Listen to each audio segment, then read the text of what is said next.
My brother blackmailed my wife over her affair, but they didn't know I owned South Dakota's agricultural empire. After discovering my wife's affair through our daughter's eyes, I faced an impossible choice: stay silent or risk everything for the truth. What started as a test of loyalty became a masterclass in deception that would span 3 years and involve the two people I trusted most. This is how I learned that love and betrayal often wear the same face. Before we begin, let me know where you're tuning in from down in the comments. And if you enjoy this story, don't forget to subscribe and turn on notifications so you never miss our next tale. Chapter 1. The summer of 2007 was the kind that makes you believe in forever. I can still feel that August evening on my skin, warm breeze carrying the sweet smell of ripening corn, the sun painting everything gold as it settled behind our barn. Hannah was teaching Elena how to catch fireflies in mason jars, their laughter ringing out across our 5 acres like church bells on Sunday morning. Harper stood beside me on the porch, her hand finding mine as we watched our girls dance through the tall grass. "Look at them, Benny," she said, using that nickname she'd given me when we first met 12 years ago. "Sometimes I can't believe this is our life." I squeezed her hand, feeling the calluses on my palm from another long day at the shop. "Me neither, baby. Me neither." That's the moment I go back to when I need to remember what innocence felt like. Before the lies, before the betrayal, before I learned that the people you trust most can hollow you out from the inside, leaving you standing but empty, like those old grain silos dotting the Dakota landscape. My name is Benjamin Martinez, and in 2007, I was 35 years old, living what most folks would call a simple life in Brookings, South Dakota. Every morning, I'd wake up at 5:30, kiss Harper's forehead while she slept, and head down to Martinez Equipment Repair, my shop on the edge of town where I kept the county's tractors and combines running. By the time most people were having their second cup of coffee, I'd already have my hands deep in some John Deere's engine, grease under my fingernails, solving problems that made sense. Mechanical problems have solutions. You find what's broken, you fix it, and the machine runs again. If only marriages worked the same way. Harper would drop the girls at school before heading to her job managing the Brookings Farmers Cooperative. She'd taken that position 3 years earlier, and I was so proud watching her work with local farmers, negotiating better prices for their grain, organizing the coop's finances. She had this way of commanding a room 5'6" of determination in sensible heels. Her auburn hair always pulled back in that non-nonsense bun she wore for business. "My wife's changing lives out there," I'd tell the guys at the shop, and I meant it. Or at least I thought I did. But here's the thing about living a lie: sometimes you're the one telling it, and you don't even realize how it shapes everything around you. See, I had a secret of my own, one I'd been carrying for 3 years by that summer of 2007, one that nobody knew except my sister Caroline. My grandfather, Eduardo Martinez, built Dakota Agricultural Holdings from nothing, started with 40 acres and a stubborn streak wider than the Missouri River. By the time he passed in 2004, he'd turned it into an empire $2.4 billion worth of farmland, grain silos, equipment dealerships, and agricultural processing plants spread across 3 states. And he left it all to me, not to my father, who died when I was 10, not split between me and Adrian, my younger half-brother from Mom's second marriage. All of it to me, along with a letter that said, "Benjamin, you've got dirt under your fingernails and honor in your heart. Don't let either one go." The lawyers had been discreet. The transition was handled through intermediaries and holding companies. To the world, Dakota Agricultural Holdings was run by a board of directors and my sister Caroline, who served as the public-facing CFO. But every major decision came through me, usually discussed in late-night phone calls or during my fishing trips that were actually board meetings in Sioux Falls. Why keep it secret? Why pretend to be just a small-town mechanic when I could have been living in a mansion, driving Italian sports cars, taking Harper on vacations to places she'd only seen in magazines? The truth? I needed to know if Harper loved me or my money. We'd been married 7 years when I inherited everything. We had our rhythm, our life, our struggles with bills and budgets like everyone else. I told myself I'd reveal the truth eventually, maybe on our 10th anniversary. Make it a surprise, honey, we're millionaires. But days turned to months, months to years, and the secret grew roots, tangling itself around everything. And Harper.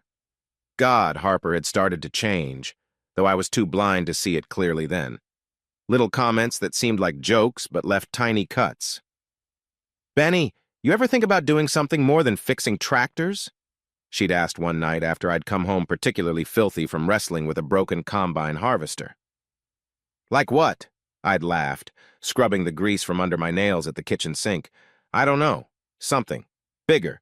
You're smart enough to run your own dealership, not just fix other people's equipment." "Maybe someday," I'd said, drying my hands on the dish towel. "But I like what I do. It's honest work." She'd rolled her eyes playfully, I thought. Honest work doesn't pay for Hannah's college. "We'll figure it out. We always do." "Sure, Benny." We always do. Looking back, I can see it now, the slight edge in her voice, the way she'd turn away when she said it, like she was swallowing something bitter. But in that moment, I just pulled her close, kissed her temple, and promised we'd be fine. Because that's what you do when you love someone. You believe in the we of it all. The summer barbecue where everything started to crack was Labor Day weekend, 2007. Classic Midwest, gathering coolers full of Budweiser, kids running through sprinklers, smell of burgers and brats on the grill. Adrian showed up late as usual, driving a rental car because his truck was in the shop again. "Big brother!" He slapped me on the back hard enough to make me step forward. Adrian had this way of making every greeting feel like a challenge. 5 years younger than me, but always trying to prove he was bigger, stronger, more successful. "Still playing with tractors?" "Still keeping the county fed," I replied, flipping burgers. "How's the insurance business?" "Oh, you know, convincing people they need protection from disasters they don't think will happen." He grabbed a beer from the cooler, twisted it open. "Actually been thinking about expanding. Maybe getting into agricultural insurance. Big money in farming these days." He said it casual-like, but his eyes were doing that thing, scanning, calculating, like he was appraising everything. The house, the yard, Harper's new sundress. "That's a nice dress, Harper," he said when she came out with the potato salad. "Benny must be doing better at the shop than I thought." Harper's laugh was light, but her cheeks flushed. "Clearance rack at Target. You know us, Adrian. Champagne taste. Beer budget." "Nothing wrong with beer," I said, trying to keep things easy. But I noticed the look that passed between them. Quick, like a cloud shadow over a field, there and gone before you could really see it. Adrian stayed late that night after most folks had gone home. He sat on our porch, feet up on the railing, working through his 4th or 5th beer. "You know, Ben," he said, words just starting to slur at the edges. "Sometimes I wonder how different things would have been if Dad had lived, or if Grandpa had. You know, spread things around more." "What do you mean?" "The farm, the land, all of it going to you." He took a long pull from his bottle. "Not that I'm complaining. Just wondering. The farm barely breaks even, Adrian. You know that." He looked at me then, really looked at me, like he was trying to see through my skin. "Yeah, sure. Barely breaking even." After he left, Harper was quiet, moving through the kitchen, washing dishes with more focus than the task required. "Adrian seemed off tonight," I ventured.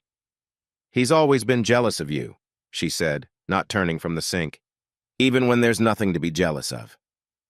"What's that supposed to mean?" She shut off the water, turned to face me. For a moment, I thought she was going to say something important. Her mouth opened, closed, opened again. Then she shook her head. "Nothing. I'm tired. The girls wore me out today." That night, lying in bed, I listened to Harper's breathing and wondered what she'd been about to say. Outside, the crickets were singing their late summer song, and through the window I could see the lights from the grain elevator in the distance, one of many I secretly owned, though Harper didn't know that. I thought about telling her then, just rolling over, switching on the light and saying, "Harper, I have something to tell you. We're rich. We've been rich for 3 years." But I didn't. I told myself it was because the moment wasn't right, because I needed to plan it better, make it special. The truth was, I was afraid. Afraid that once she knew, everything would change. afraid that the Harper who loved Benjamin the mechanic might disappear, replaced by someone I didn't recognize. Funny how fear works.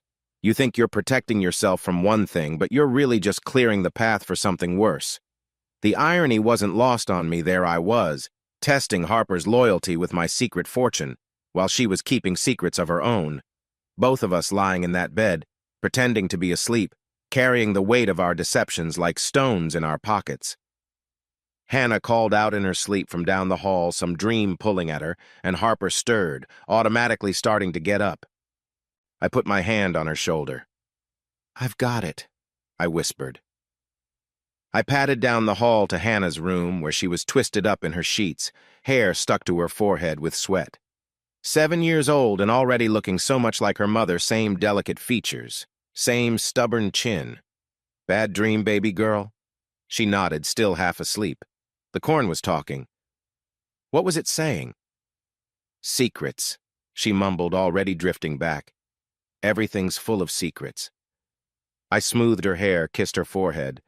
"No secrets here, baby, just dreams." But even as I said it, the lie sat heavy on my tongue. Our whole house was built on secrets mine, Harper's, maybe even Adrian's, like a foundation with cracks nobody could see yet, but that would one day bring everything tumbling down. Back in our bedroom, Harper had rolled over to my side of the bed, her arms stretched across my pillow.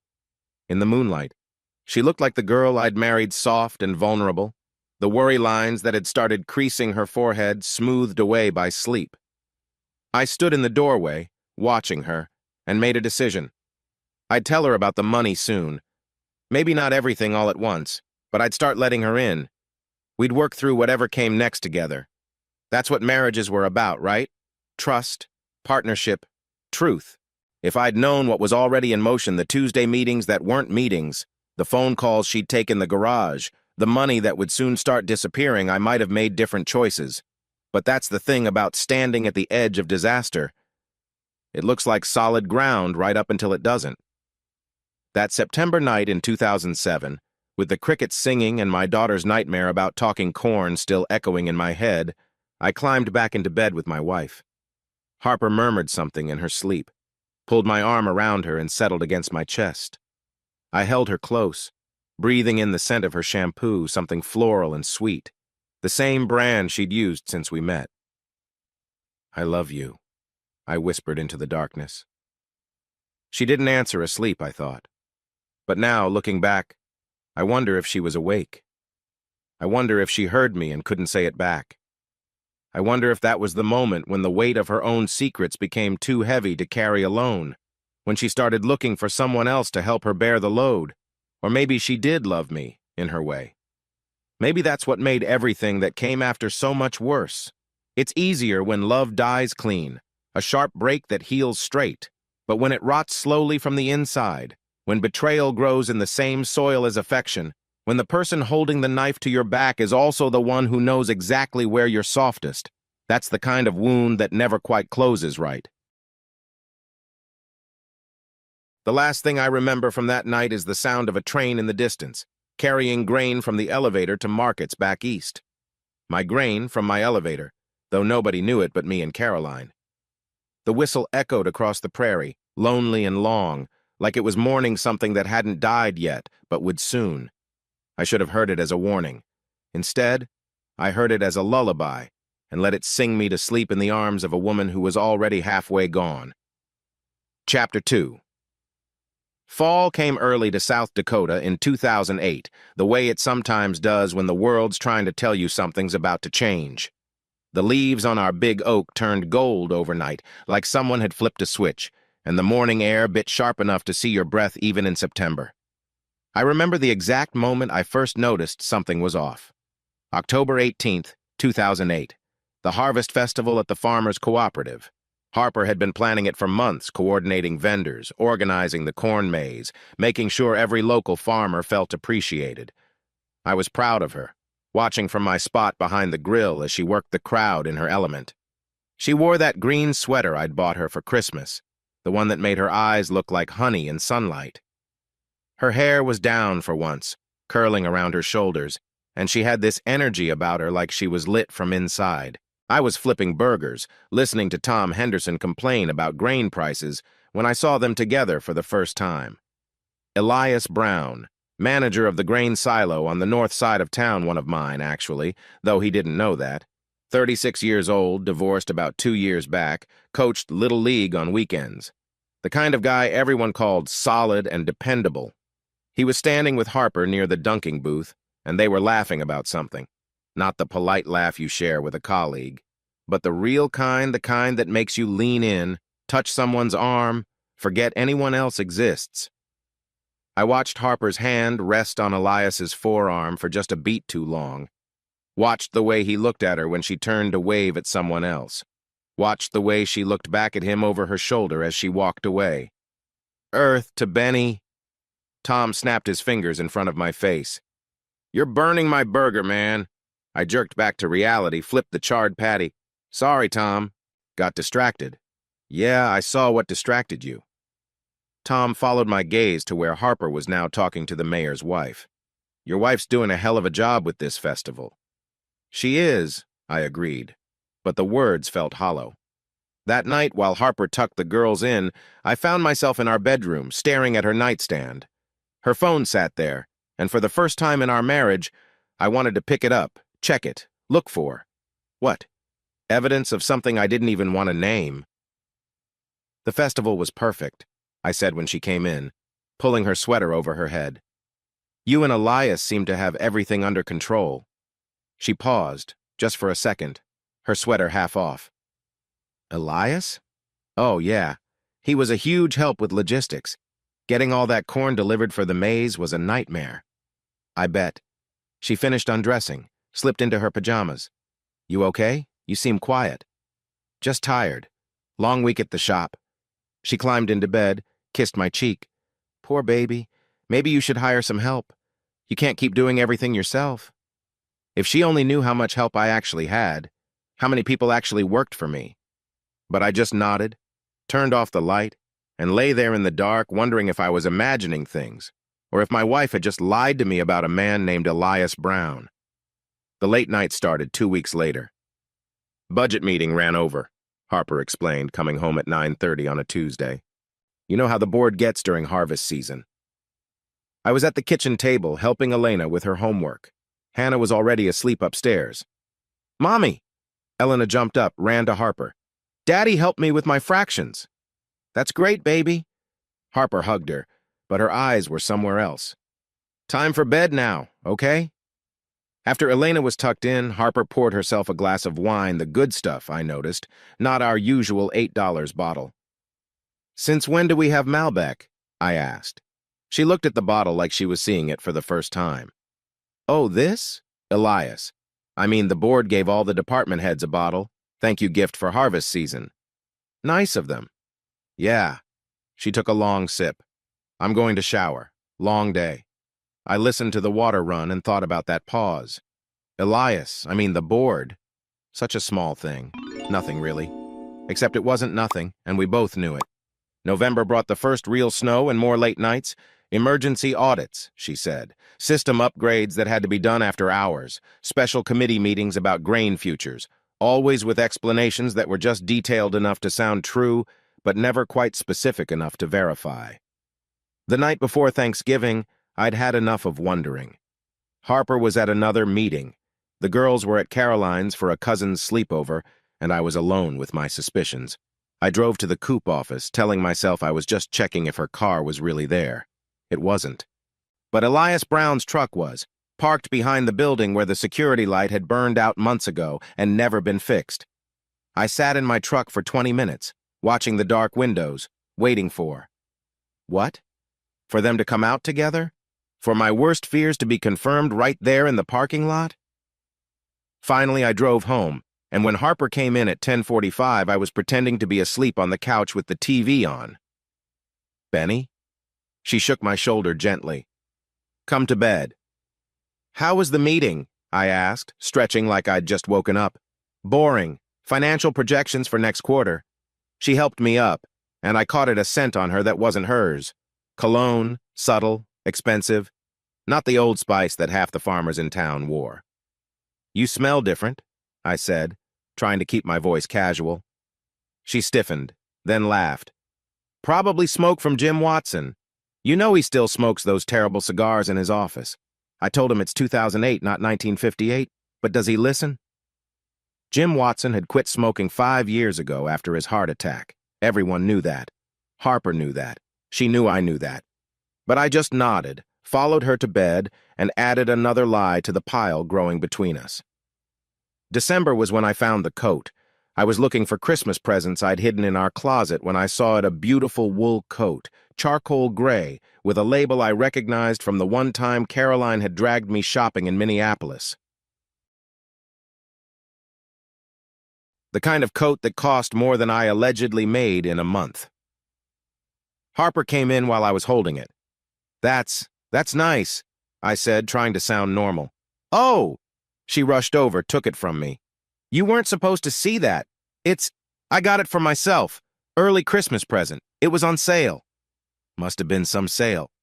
70% off. She hung it back up, pushed it to the back of the closet.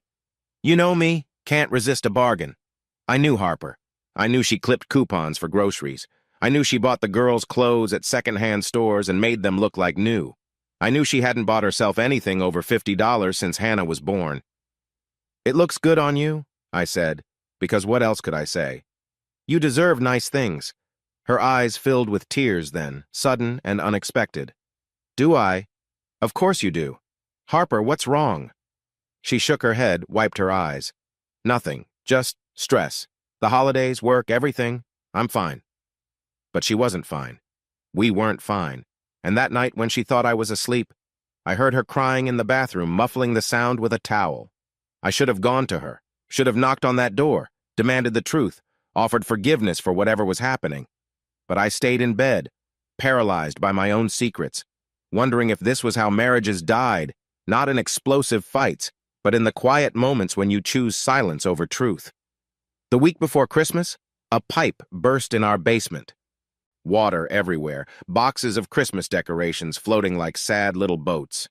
I called Harper's cell to ask if she could grab a sump pump on her way home from work. No answer. I called the coop office. Madison, the receptionist, answered cheerfully.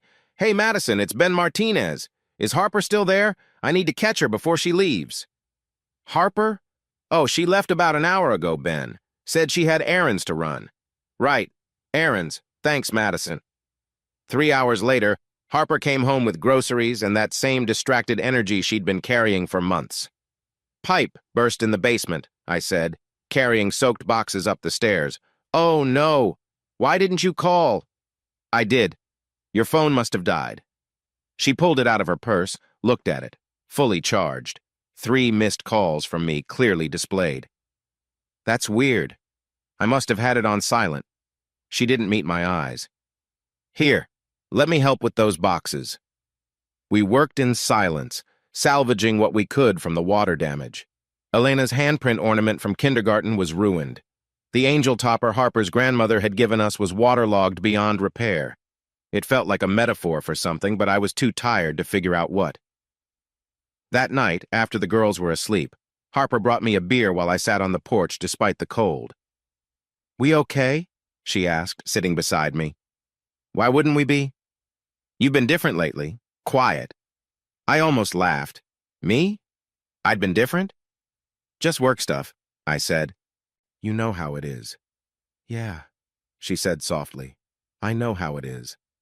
We sat there in the cold December night, our breath making clouds between us, and I realized we were both lying, both pretending, both afraid to say what we really knew, that something had shifted, something had broken, and neither of us knew how to fix it.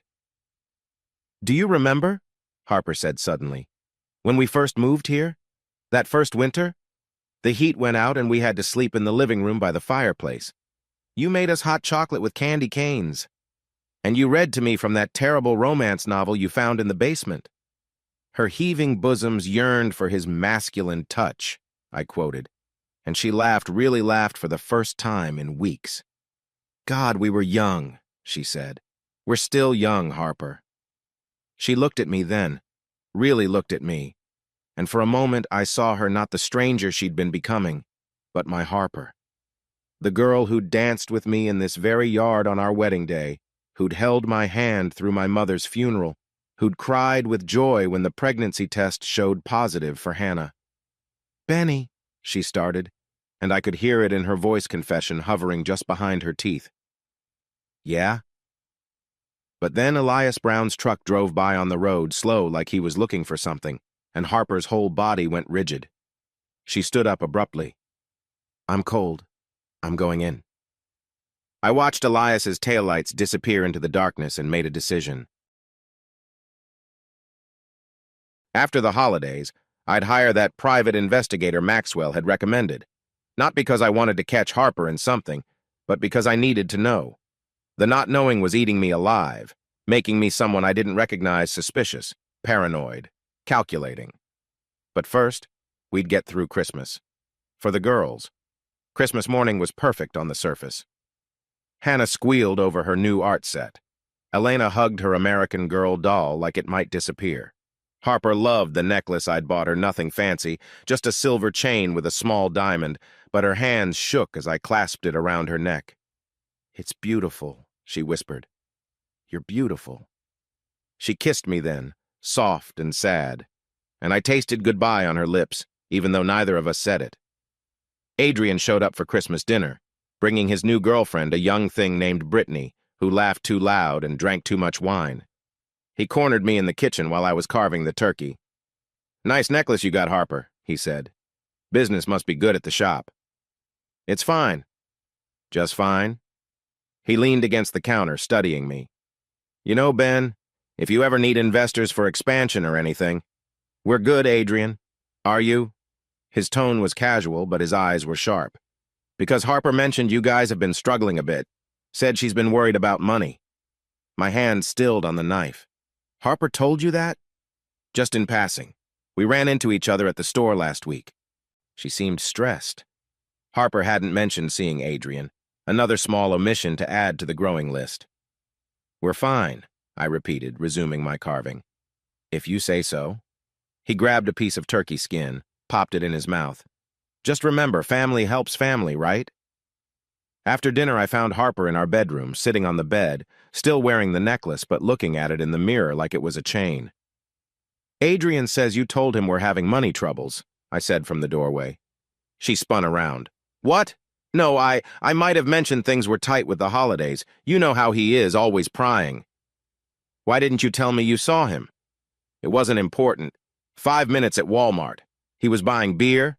I was buying milk. Ben, why are you..." "I'm not doing anything. Just wondering why my wife is discussing our finances with my brother." "Your brother who you barely talk to except at holidays?" "That's not..." "Isn't it?" She stood up, faced me. "When's the last time you called him just to talk? When's the last time you invited him over without me suggesting it?" She was deflecting, turning it around on me, and we both knew it. But I was too tired to fight, too afraid of what might come out if we really started telling truths. "You're right," I said. "I should make more effort with Adrian." She deflated, sat back down. "I didn't mean to discuss our business with him. It just came out. It's okay?" But it wasn't okay. Nothing was okay. And that night, as Harper slept beside me wearing the necklace I'd given her, I lay awake wondering if Elias Brown had given her that coat. Wondering what else he'd given her. Wondering how long I could pretend not to know what I already knew in my bones, that I was losing her, had maybe already lost her, and all the money in South Dakota couldn't buy her back. The last entry in Harper's journal, yes, I looked, judge me if you want, from December 31st, 2008, said simply, "New year, new choices. Can't keep living this lie. He says he'll wait for me to be ready. But how can I ever be ready to break B's heart? How can I look at my girls and tell them mommy chose herself over family? Maybe I'm a coward. Maybe that's all I'll ever be." E. Elias. B. me. I closed the journal, put it back exactly where I'd found it, and went to watch my daughters sleep. They looked so peaceful, so unaware of the earthquake about to hit their lives. Elena had her thumb in her mouth, a habit we'd been trying to break. Hannah had kicked off her covers and was sprawled like a starfish. I fixed their blankets, kissed their foreheads, and made my own New Year's resolution. I would protect them from whatever came next. Even if it meant losing everything else, I would make sure my girls came through this hole. The clock downstairs chimed midnight. 2009 had arrived, and with it, the beginning of the end of everything I thought I knew about love, trust, and the woman I'd married. But I didn't know that yet. All I knew was that the house felt colder than the thermostat said it should, and Harper's side of the bed seemed like a mile-wide canyon I couldn't cross. Chapter 3. January 2009 came in like a predator, quiet, patient, ready to tear everything apart. I was cleaning the living room on a Saturday afternoon. The girls at basketball practice with Caroline when I found it. Wedged between the couch cushions where Elena liked to hide her candy wrappers, a folded piece of paper that would shatter the last of my denial. Riverside Inn and Suites, January 9th, 2009. The honeymoon suite, champagne and chocolate-covered strawberries, total $347.82. My hands shook as I read it again. January 9th, last Friday, when Harper had told me she was at a Coop Managers Conference in Sioux Falls, when she'd called me at 10 p.m. to say goodnight, sounding tired from all those boring presentations. I sat down hard on the couch, the receipt crumpling in my fist. The honeymoon suite. Jesus Christ. She hadn't even tried to be subtle. Part of me wanted to drive to Elias Brown's house right then. Part of me wanted to burn the receipt and pretend I never found it. Instead, I did what I'd been doing for months. I waited. I smoothed out the receipt, put it in my wallet, and waited for Harper to come home from her Saturday grocery run that had been taking 3 hours lately.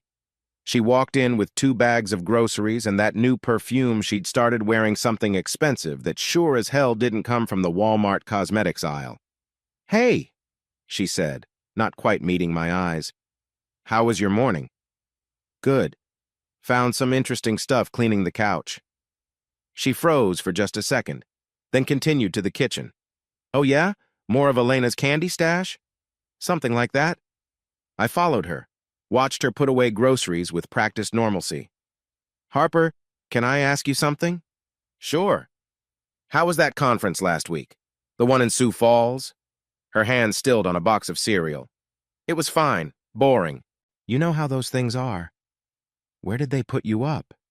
"What?" "The hotel. Where did you stay?" She turned to face me, and I saw it, the calculation in her eyes, the quick measuring of how much I might know. "The Ramada. Downtown. Why?" I pulled out the receipt, set it on the counter between us, watched the color drain from her face like water from a busted pipe. "This was in the couch," I said quietly. She stared at it for a long moment. Then her face transformed indignation, replacing guilt so fast it was almost impressive. "You think, Ben, this isn't what it looks like. A honeymoon suite isn't what it looks like. The conference overbooked the Ramada. They had to move some of us. The Riverside only had suites left. Linda from Vermilion was my roommate, you can call her if you don't believe me. The champagne was a mix-up from the hotel. We didn't even drink it." She said it all so smoothly, so reasonably, and God help me, I wanted to believe her. I wanted there to be some explanation that didn't end with my wife in another man's arms. "Linda from Vermilion," I repeated. "Yes, Linda Patterson. Here, I'll call her right now." She pulled out her phone, started scrolling. "Don't." I held up my hand. "Just don't." We stood there in our kitchen, the January sun streaming through windows that needed washing, and I made a choice. I chose to accept her lie, to swallow it whole, because the alternative was admitting that my marriage was already over. "I'm sorry," I said. It looked bad." "I know." She came around the counter, put her arms around me. "I should have told you about the room change. I just didn't want you to worry about the expense." "The expense, right. Because Benjamin the mechanic would worry about an extra $100 on a hotel room his wife's employer was supposedly paying for." She kissed me then, soft and desperate, and I kissed her back, tasting the lie between us, but choosing to ignore it. We made love that afternoon for the first time in 2 months, and it felt like a goodbye neither of us was ready to say out loud. February brought more distance and a Valentine's Day that felt like a funeral. I'd made reservations at the one nice restaurant in Brookings Antonio's where they served real Italian food and didn't look at you funny if you ordered wine. Harper wore a red dress I'd never seen before. and when I complimented it, she said she'd had it for years. Another lie. I'd seen the credit card statement. $200 at a boutique in Sioux Falls, but I smiled and told her she looked beautiful, because that at least was true. Halfway through dinner, her phone buzzed. She glanced at it, and her whole demeanor changed. "Everything okay?" I asked. "It's just, there's an emergency at the coop. One of the grain silos has a mechanical problem." "On Valentine's Day?" "Grain doesn't care what day it is." She was already gathering her purse. "I'm so sorry, baby. I'll make it up to you." "Harper, come on." Can't Elias handle it? The name hung between us like a loaded gun. "Why would you mention Elias?" she asked, too quickly, too defensively. "He manages the silo. It's his job." "Right, yes, but he's out of town. Family emergency." Another lie. I'd seen Elias's truck at the Cenex that morning, but I just nodded, threw cash on the table for our half-eaten meal, and drove my wife to her emergency. She kissed my cheek when I dropped her at the coop office. "Don't wait up. This could take hours." I didn't go home. Instead, I drove to the north silo, parked where I could see the access road. 20 minutes later, Harper's Honda pulled up. 5 minutes after that, Elias's truck appeared. I watched them disappear inside the silo office. Watched the lights go on, then off, then on in a different room. Sat there for 2 hours like some pathetic private investigator in my own life, waiting for proof of what I already knew. They came out together at midnight. He walked her to her car, and they stood there talking, too far away for me to see clearly, but close enough that I could tell when he touched her face, when she leaned into him, when they finally parted like it physically hurt to separate. I drove home fast, was in bed pretending to sleep when Harper slipped in 40 minutes later.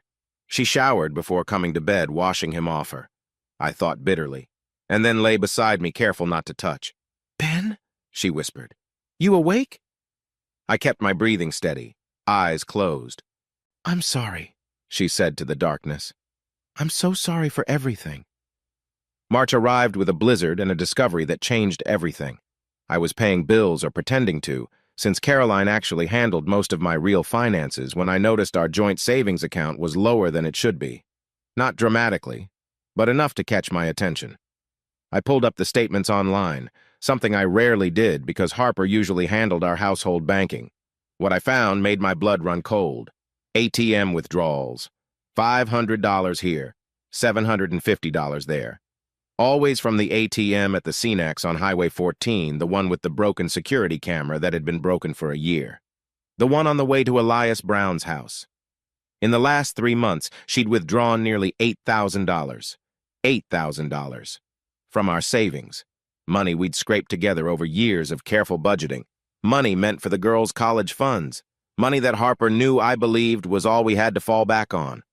I printed everything out, highlighted the withdrawals, and waited for Harper to come home from her Tuesday night book club.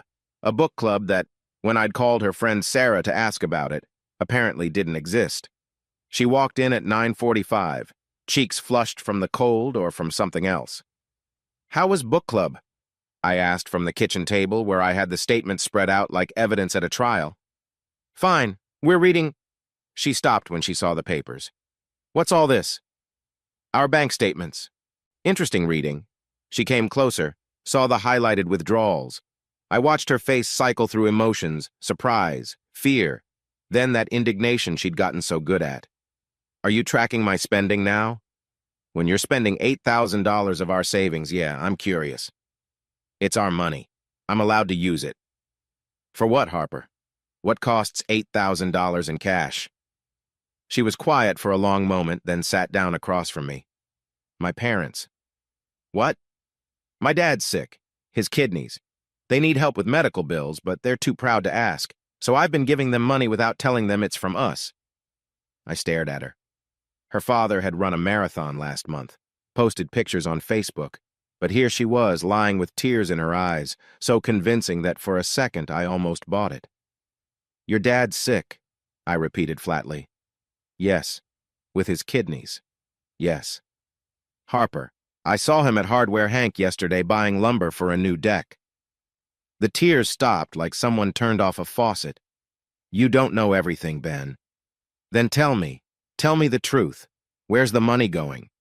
She stood up abruptly. I don't have to justify every penny to you.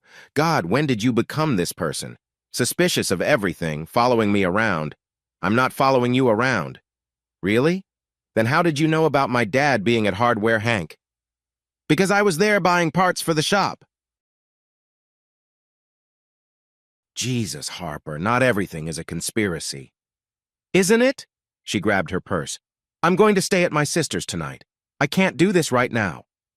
Harper, wait. But she was already gone, the door slamming behind her. I heard her car start, listened to the gravel under her tires as she drove away, and wondered if she was really going to her sister's or if Elias Brown was about to get a late-night visitor. I called Caroline, my real lifeline, the one person who knew all my secrets. Ben, it's late. Everything okay?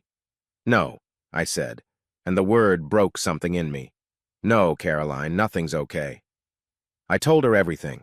The hotel receipt, the silo surveillance, the missing money.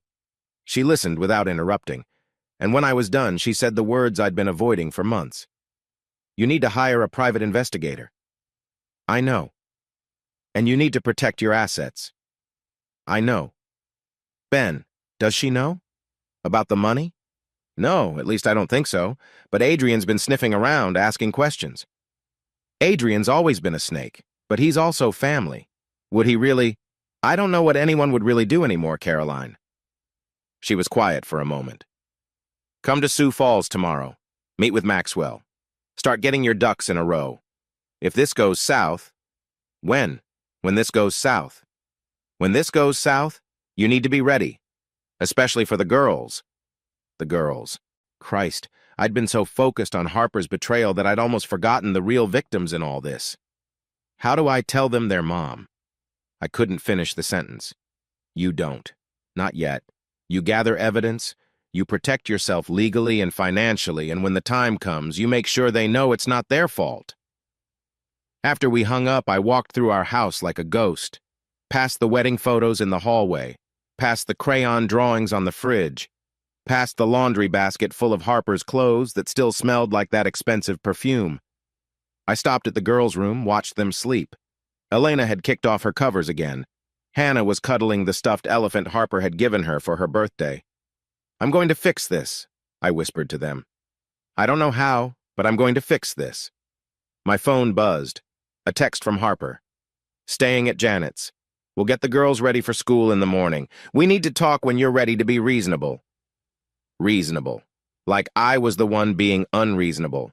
Like I was the one sneaking around, stealing money, fucking another man. I texted back, okay. But it wasn't okay.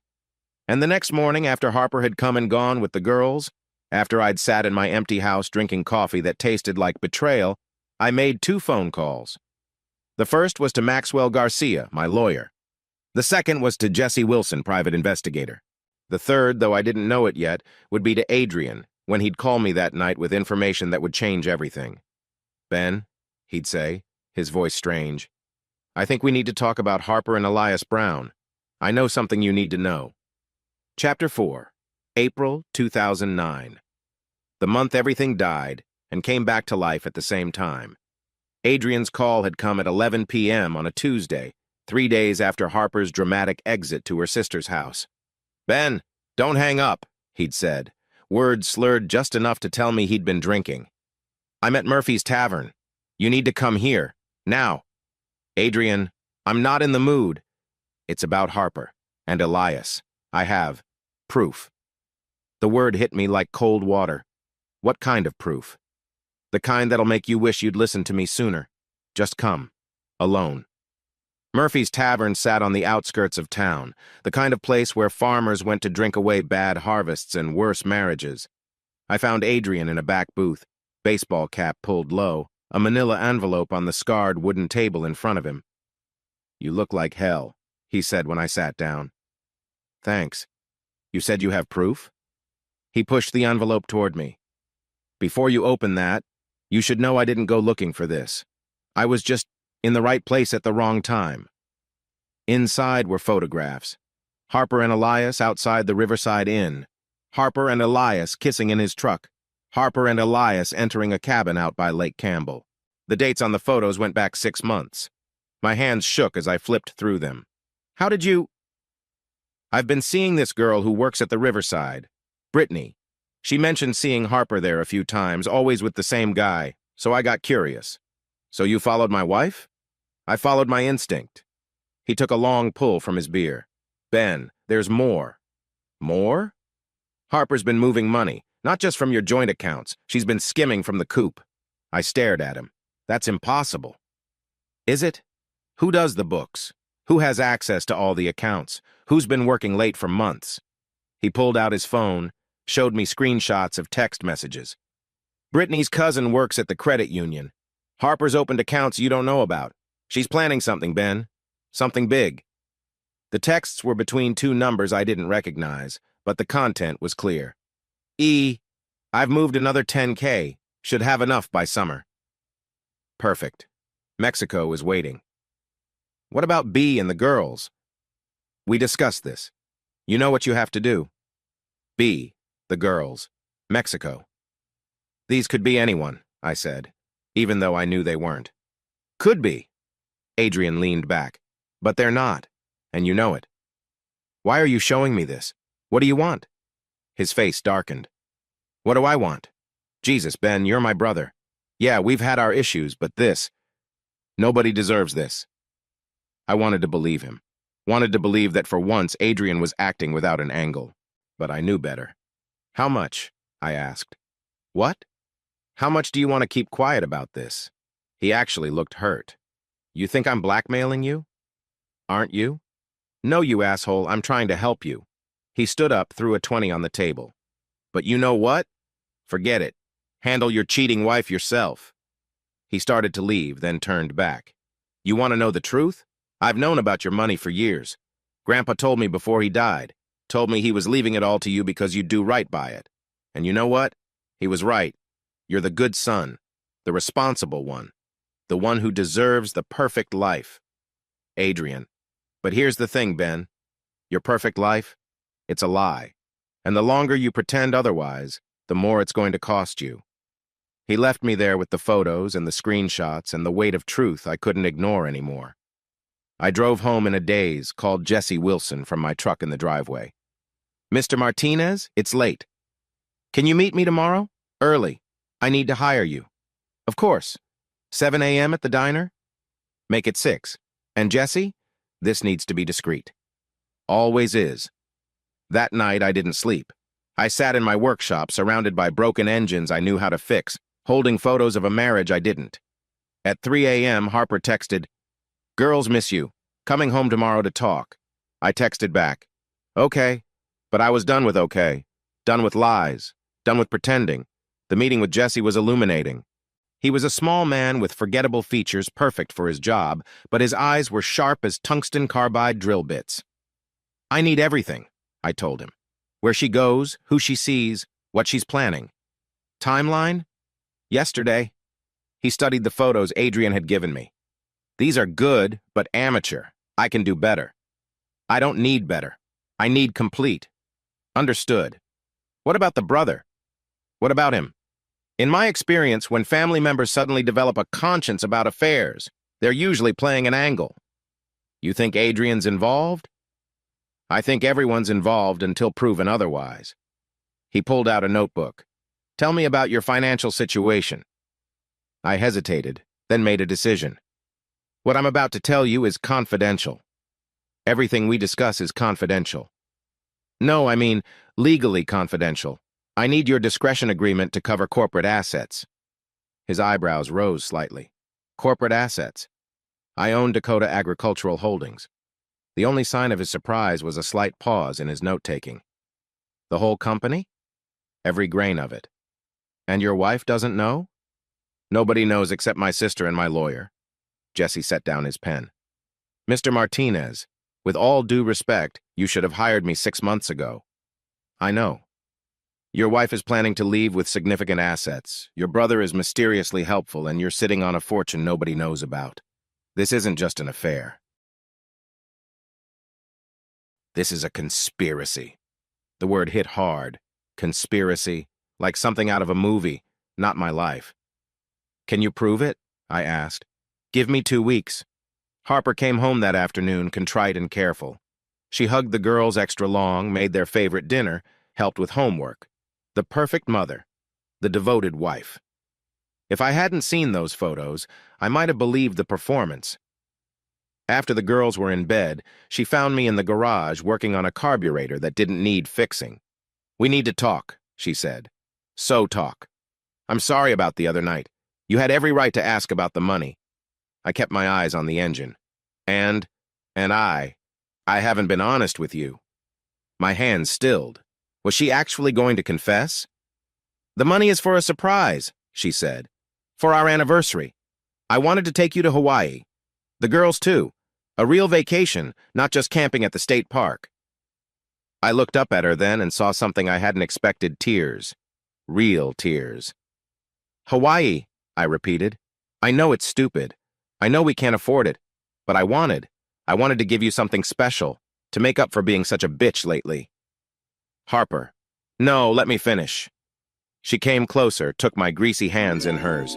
I know I've been distant. Work has been crazy and I've let it affect us. But I love you, Ben. I love our life. I just wanted to do something to show you that. For a moment, one brief, shining moment, I wanted to believe her. Wanted to pull her close and forget everything I knew.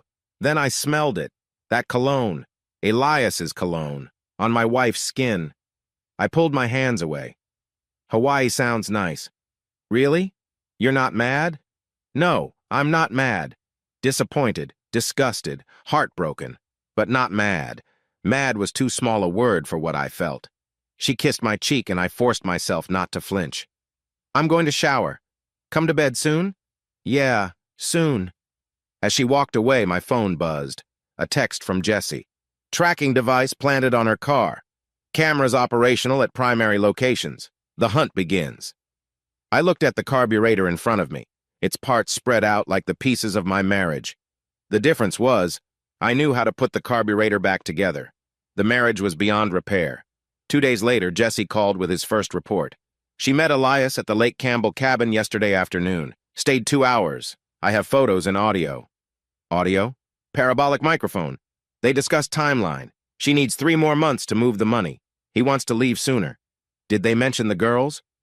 Once, she said, and I quote, I can't just leave them, but I can't take them either. Ben would never stop looking. The words hit like physical blows. She was planning to abandon our daughters. There's more, Jessie continued. Your brother has been following them too. I have photos of him photographing them. What? He's been tracking their meetings for at least 2 months. Mr. Martinez, I believe your brother is planning to blackmail your wife. The irony was so thick I could taste it. My wife cheating on me, my brother blackmailing her for it, and me in the middle, pretending to know nothing while knowing everything. What do you recommend? I asked. Depends on your endgame. Divorce? Revenge? Reconciliation? Justice. That's not an option I usually offer. Then make it one. That night at dinner, I watched my family like they were strangers. Harper chatting about her day, leaving out the 2 hours at Lake Campbell, Elena talking about her science project, Hannah showing us her latest drawing. Adrian even stopped by, bringing dessert ice cream from the good place downtown. Just wanted to see my favorite nieces, he said, but his eyes kept finding Harper, watching her reactions. After he left, Harper seemed nervous. It was nice of Adrian to come by. Yeah, he's been around a lot lately. Have you two been talking? Should we be? She busied herself with dishes. No, family is important. Yes, I agreed. It is. That weekend, Harper announced she had to go to Sioux Falls for a coop emergency. On a Saturday? I asked, knowing full well she was meeting Elias at a hotel there. The state auditors don't care what day it is. Take the girls with you. They'd love to go to the mall. Panic flashed across her face. I'll be in meetings all day. They can entertain themselves. Ben, no. This is important. More important than spending time with your daughters? She stopped packing, turned to face me.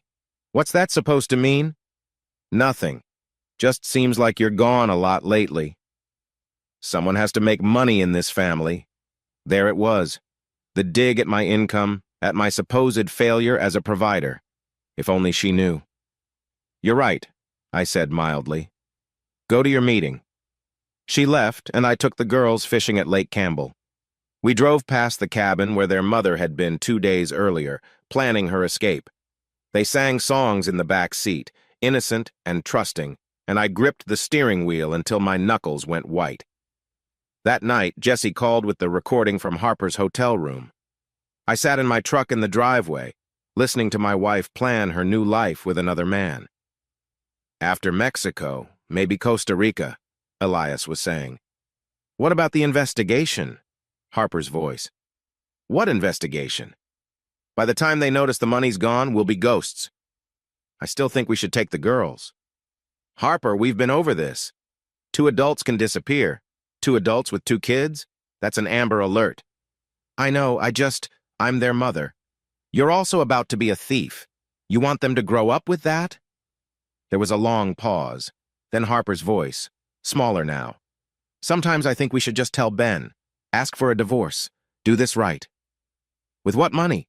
You think your mechanic husband can afford alimony? Child support?" "No, we stick to the plan. The plan where I destroy him. The plan where we get to be together." The recording went on, but I'd heard enough. I turned it off, sat in the darkness of my truck, and made a decision. I wasn't going to let her leave. Not with the money, not with the girls, not with her dignity intact. I was going to destroy her first. But to do that, I needed one more piece of the puzzle. I needed to know what Adrian was planning. So I called him. "Adrian, it's Ben. We need to talk." "About?" "About Harper, and about what you're planning to do with those photos." Silence. Then, "I don't know what you're talking about." Murphy's Tavern. 1 hour. And Adrian, bring everything. It's time we stop pretending we're a family. I hung up before he could respond. Then I called Caroline. "It's time," I said. "Time for what?" "Time to stop being Benjamin the mechanic and start being Benjamin Martinez, owner of Dakota Agricultural Holdings. Harper wants to play games? Let's show her what happens when you play with house money." Caroline was quiet for a moment. "Are you sure?" "She's planning to steal from the coop, abandon our daughters, and run away with Elias Brown. Yeah, I'm sure. What do you need?" "Call Maxwell, set up the papers, freeze everything we can without alerting her. And Caroline?" "Yeah?" "Make sure the world knows that the coop is about to be audited. Let's see how Harper handles pressure." I walked back into my house, kissed my sleeping daughters, and then went to the bedroom where Harper's suitcase sat half-packed for her business trip. Inside, buried under carefully folded clothes, were 2 passports, hers and one I didn't recognize. I picked it up, opened it. Harper's photo, different name, Jennifer Walker. My wife had a fake passport. I photographed it, put everything back exactly as I'd found it, and went to meet my brother. The war for my family had officially begun. Chapter 5. The first day of 2010 should have been about new beginnings. Instead, I sat in Maxwell Garcia's downtown office, watching sleet streak down the windows while my world continued its slow-motion collapse. Maxwell's office hadn't changed in the 15 years I'd known him. Same leather chairs that creaked when you shifted, same smell of old books and coffee, same framed photo of his kids on the desk. But everything else in my life had turned foreign, like I'd woken up in someone else's nightmare. "Benjamin," Maxwell said, adjusting his wire-rimmed glasses, "I need you to understand what we're dealing with here. This isn't just a divorce case anymore." He spread the evidence across his mahogany desk like a dealer laying out cards. Jesse's photos, Adrian's screenshots, the fake passport, each piece representing another knife in my back. "Your wife has committed embezzlement, fraud, and conspiracy to commit theft. Your brother—" He paused, shaking his head. "Your brother has committed federal extortion. These are serious crimes with serious consequences." "I know. Do you?" Maxwell leaned forward, his 53 years of experience evident in his weathered face. "Because once we start this process, there's no going back. Your daughters will have a mother in prison. Your family name will be dragged through every newspaper in the state." I thought about Hannah and Elena, still asleep when I'd left that morning. Elena had crawled into Hannah's bed sometime in the night. They'd been doing that more lately, like they sensed the storm coming even if they couldn't name it. What's the alternative? I asked. Let Harper steal $500,000 and disappear? Let Adrian keep bleeding us dry? No. Maxwell picked up the fake passport, studied Harper's photo. But we need to be smart about this. Strategic. You have advantages they don't know about. The money. The empire, he corrected. Benjamin, you own half the agricultural infrastructure in this state. You've been playing the part of a small-town mechanic while running a billion-dollar operation. It's time to use that. He pulled out a legal pad, started sketching out a plan. First, we protect your assets. I'm going to create a trust for the girls. Move the majority of your wealth where Harper can't touch it even if she tries. Second, we need more evidence. Something airtight. That's why I need Jesse. Already called him. He's waiting in the conference room. Jesse Wilson looked like the last person you'd pick for a private investigator. Average height, average build, forgettable face, the kind of guy you'd pass 100 times at the grocery store and never notice, which, as I learned, made him perfect for the job. Mr. Martinez, he said, standing when I entered. His handshake was firm, his eyes sharp. Maxwell filled me in on the basics. I'm sorry you're going through this. Can you help? That depends. How far are you willing to go? I thought about Harper's voice on that recording, talking about leaving me and maybe the girls. As far as it takes. Jesse nodded, pulled out a tablet. I'll need access, finances, phone records, her schedule, his schedule. I'll need to put trackers on vehicles, cameras in strategic locations. Some of this walks the legal line. Maxwell? As long as Benjamin owns the properties or vehicles, we're within bounds, Maxwell said. The Coop property is trickier, but if Benjamin's company has any contracts with them. We supply 60% of their equipment, I said. Then we have legitimate business reasons to be on site. Jesse made notes. Tell me about their patterns. When do they meet? Tuesday and Friday evenings, according to Adrian's photos. The grain silo office after hours. What about your brother? What's his angle? I told him about the money, about Adrian's sudden windfall, about catching him photographing Harper and Elias. Jesse whistled low. Classic extortion. He probably threatened to expose the affair unless she paid up. How much has she given him? Based on the withdrawals, at least $200,000 over 4 months. That's serious money, federal crime territory. Jesse looked at Maxwell. You planning to involve law enforcement? Eventually, Maxwell said. But not yet. We need the complete picture first. We spent the next 2 hours mapping out surveillance plans. Jesse would track Harper's movements, monitor her communications where legally possible, and document every meeting with Elias. He'd also tail Adrian, looking for the money exchanges. What about at home? Jesse asked. Can you maintain the facade? I've been doing it for months. It's going to get harder. Once people start lying this deep, they get paranoid. She might test you, try to figure out what you know. Let her try. Jesse studied me for a moment. You know, most men in your position would have confronted her already. Probably would have punched the other guy. I'm not most men. No, he agreed. You're not. The drive home from Sioux Falls took forever. Every mile of frozen highway gave me more time to think, to plan, to hurt. The radio played country songs about cheating hearts and broken promises, like the universe had developed a sick sense of humor. Harper's car was in the driveway when I got home.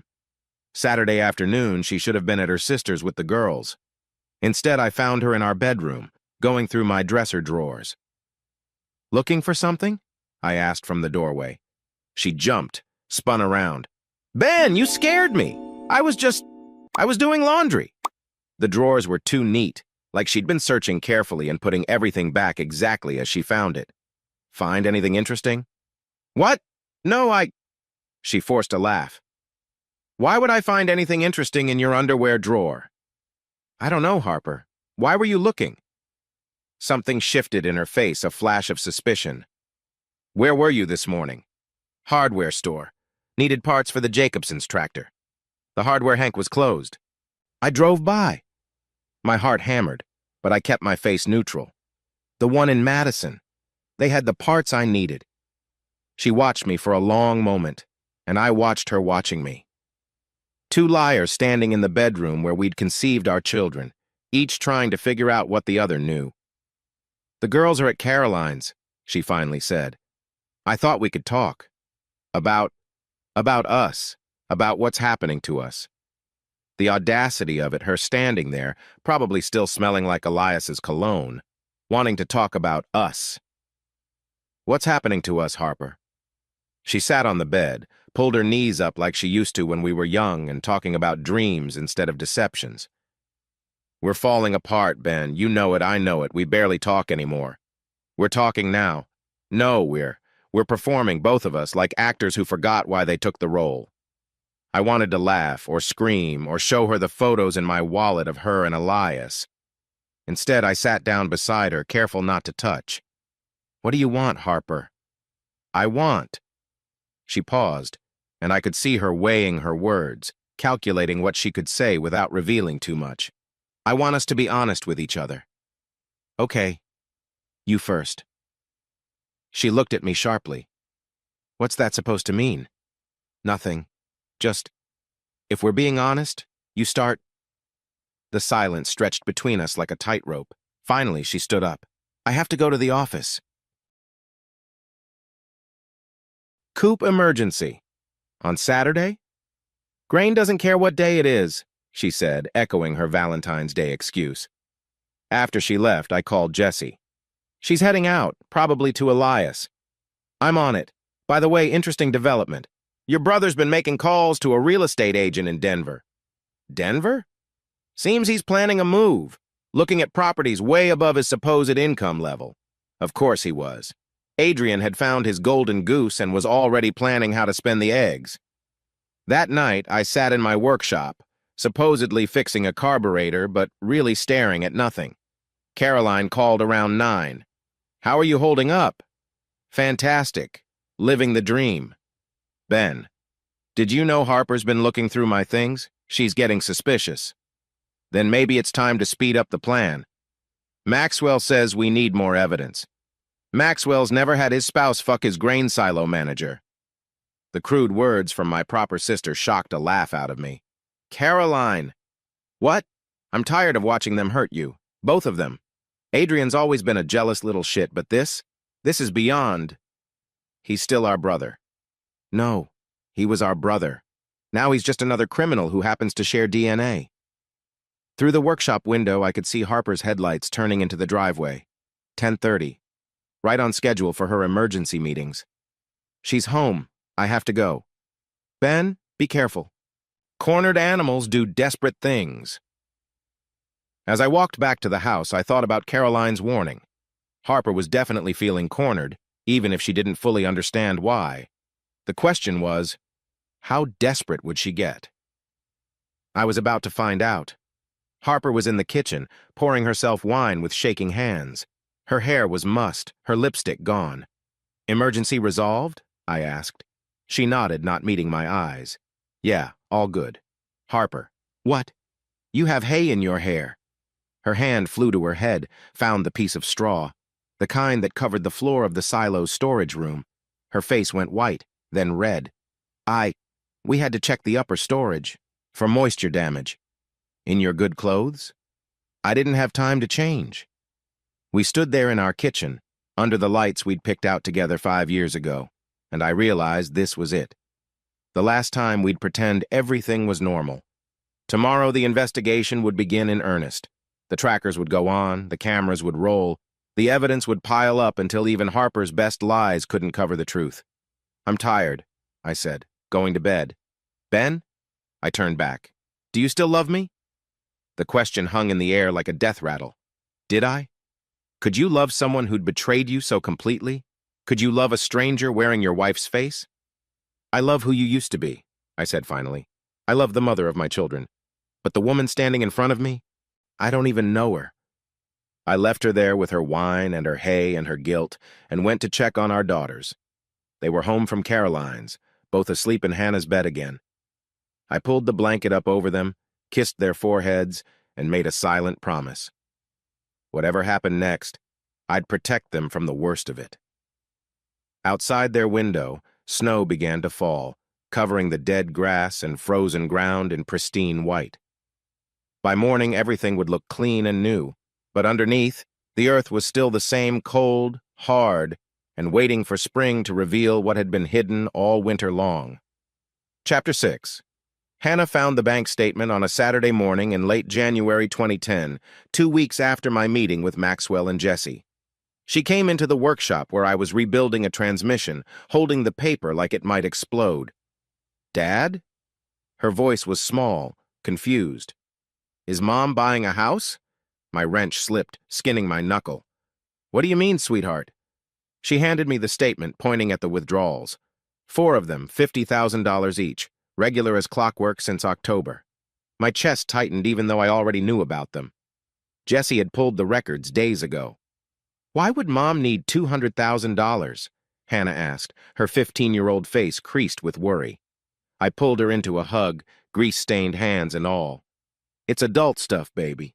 Nothing for you to worry about." "But Dad, that's our college money." I know what it is."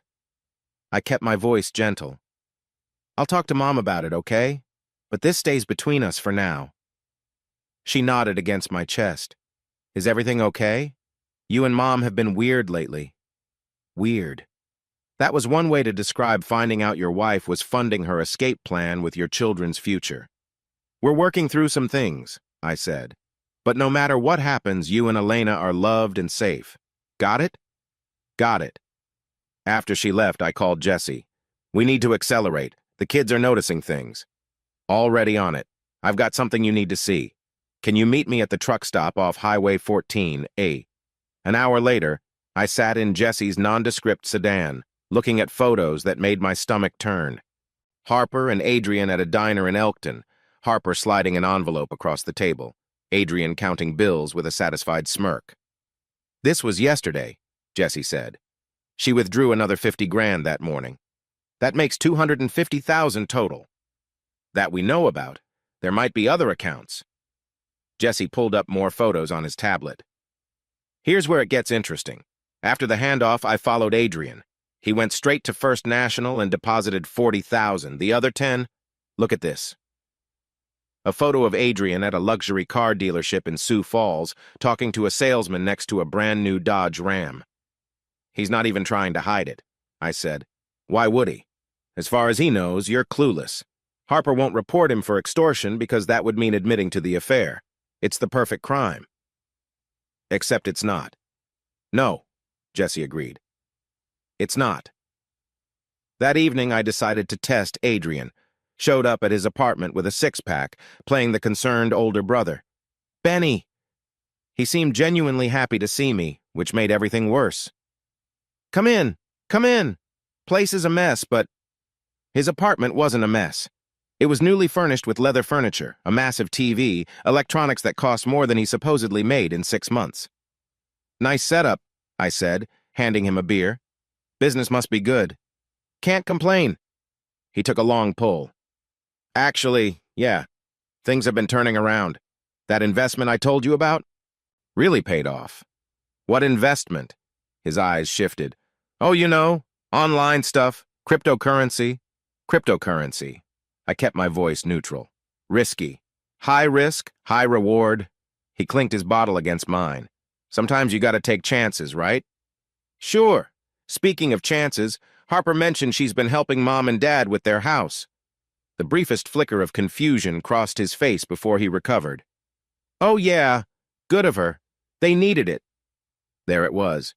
He didn't even know what lie Harper had told me. They hadn't coordinated their stories because neither one knew I was onto them. "How's that new truck treating you?" I asked. He nearly choked on his beer. "How did you—" "Saw you at the dealership when I was driving through Sioux Falls." "Oh, yeah, well, lease. Good deal on a lease." Another lie. Jesse had already confirmed he'd paid cash. We sat there drinking beer, 2 brothers pretending everything was normal while both of us knew it wasn't. The difference was, Adrian thought he was the only one who knew the truth. "Can I ask you something?" I said. Shoot. If you found out someone was hurting me, really hurting me, what would you do? He shifted uncomfortably. I'd tell you. Of course I'd tell you. Would you? Ben, what's this about? Nothing. Just thinking about loyalty lately. Family loyalty. He couldn't meet my eyes. Family's everything, man. You know that. I used to think so. The next morning, Harper was up early, dressed for work even though it was Sunday. Coop emergency? I asked. No, She hesitated.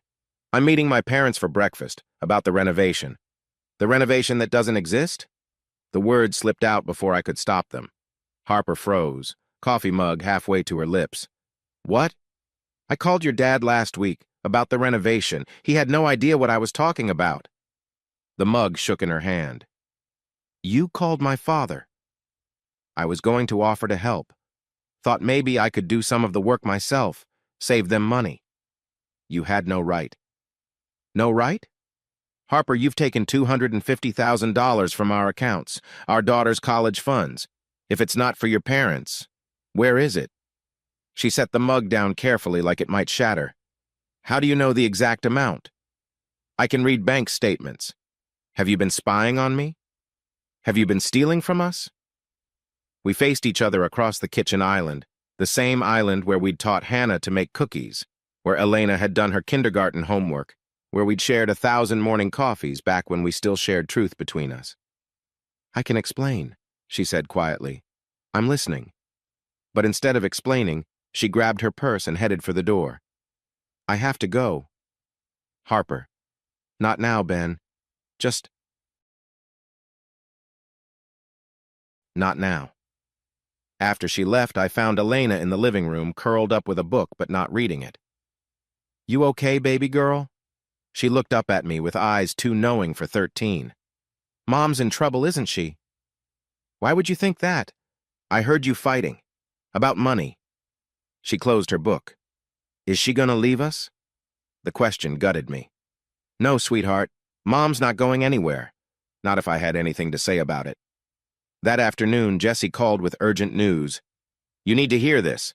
I got audio from Adrian's car. He played the recording. Harper's voice tight with anger. I paid you what you wanted. Now give me those damn photos, Adrian. Adrian's laugh, cruel and satisfied. Not a chance, sis. As long as I have the pictures of you and Elias at the Brookings Inn, you'll keep the money coming. This wasn't the deal. The deal is whatever I say it is. Unless you want Ben to get an envelope full of 8 Bytons showing exactly what you've been doing on those Tuesday nights. You're a bastard. And you're a cheater. Guess we both have our flaws. The recording ended. I sat in my truck in the empty church parking lot where I'd taken the call, staring at the cross on the steeple. Ben? You there? Yeah. This is it. This is what we need. Clear admission of blackmail, extortion, the affair. We can take this to the feds. Not yet. Ben, I want her to hang herself completely. I want them both to. How much rope do they need? Jesse was quiet for a moment. You're playing a dangerous game. They played it first. That night, I sat in my workshop listening to the recording again through headphones. Not for evidence, we had plenty of that. I listened because I needed to hear it, needed to fuel the cold fire that would get me through what came next. Harper came home late, after the girls were asleep. I was in bed, pretending to read, when she slipped in beside me. Ben? Yeah? I'm sorry. About this morning. About everything. Are you? She rolled toward me, and in the moonlight I could see tears on her cheeks. I'm in trouble. Real trouble. What kind of trouble? For a moment I thought she might actually confess. Her mouth opened, closed, opened again. Then she whispered, I can't. You'd hate me. Try me. But she just shook her head and rolled away. We lay there, inches apart but separated by an ocean of lies, and I wondered if this was the last night we'd share a bed. Part of me hoped it was. In the darkness, I made my decision. Tomorrow, I'd call Maxwell and set the trap. The fake bankruptcy, the sting operation, all of it. Harper wanted to run? Let her run straight into the net we'd woven from her own deceptions. The clock on the nightstand ticked toward midnight. Somewhere in town, Elias was probably sleeping peacefully, not knowing his world was about to explode. Adrian was probably counting his extortion money, not realizing he'd already counted his last payment. And Harper lay beside me, crying silent tears for the life she was about to lose, not knowing she'd already lost it months ago the night she chose another man's arms over the ones that had held her through everything. Chapter 7. April arrived with an early thaw that turned the fields to mud and made liars of the weather forecasters who'd predicted snow. I sat in my garage at 2 a.m., headphones on, listening to my brother destroy my marriage one word at a time. Jesse had sent the audio file an hour ago with a simple message. "You need to hear this." Harper's voice, stretched thin with desperation. "Adrian, please, I can't keep doing this." "Sure you can. You've got plenty more in those accounts." "I've already given you $300,000. And Ben's got millions hidden somewhere. I know it. The way Grandpa talked about him before he died. There's money, Harper. Real money." "You're insane. Ben's a mechanic." "Ben's something. And you're going to keep paying until I figure out what?" "Or what? You'll tell him about Elias? Go ahead. I'm leaving anyway." "With what money? The money you're giving me?" "Face it, sis-in-law, you're fucked. You can't leave without money, and you can't get money without me allowing it. You're a monster. And you're a whore. But at least I'm an honest monster." The recording ended with Harper sobbing and a car door slamming. I pulled off the headphones and sat in the darkness, feeling something fundamental break inside me. Not my heart that had broken months ago. This was deeper. This was the death of the last flickering ember of hope that somehow, some way, this could end without complete destruction. My phone buzzed. Caroline. "Can't sleep?" she asked when I answered. "Jesse sent me something." "Bad?" "Adrian's been blackmailing Harper. 300,000 so far." Jesus Christ. He knows something's up with the money. He doesn't know what, but he suspects. Caroline was quiet for a long moment. "Ben, it's time." "I know. I mean it. Before Adrian figures out more, before Harper runs, before the girls get hurt worse than they already will be." I said I know. The next morning was a Sunday. Church bells rang across Brookings while I sat at my kitchen table, watching Harper make pancakes like she had every Sunday for 15 years. The girls were still asleep. It was just us and the lie we were living. "You're up early," she said, not turning from the stove. "Couldn't sleep." "Me neither." She flipped a pancake with practiced precision. "Ben, we need to talk." "About?" She turned then, spatula in hand, and I saw she'd been crying. Her eyes were red-rimmed, puffy. "About the money, about Adrian, about everything." I kept my face neutral. "I'm listening." She took a breath, seemed to gather herself. Then Elena came bouncing into the kitchen, and the moment shattered. "Pancakes," Elena chirped. "Can I help?" Harper's mask slipped back into place. "Of course, baby. Get the syrup from the pantry." We played family for another hour. Hannah joined us, sleepy and grumbling about being woken up.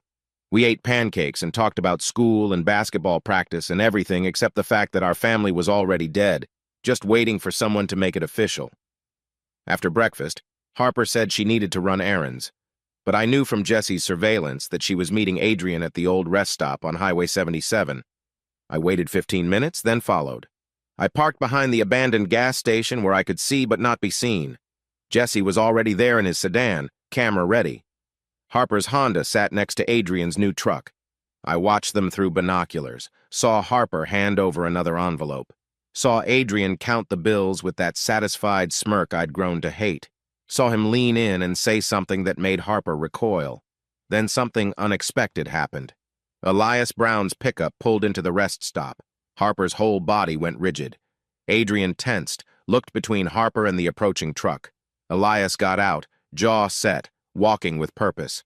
I couldn't hear what was said, but I could see it all. Elias getting in Adrian's face. Adrian laughing, pulling out his phone, probably showing the photos. Harper trying to get between them. Elias grabbing for the phone. Adrian shoving him back. Then Elias threw a punch that connected with Adrian's jaw, sending him stumbling against his truck.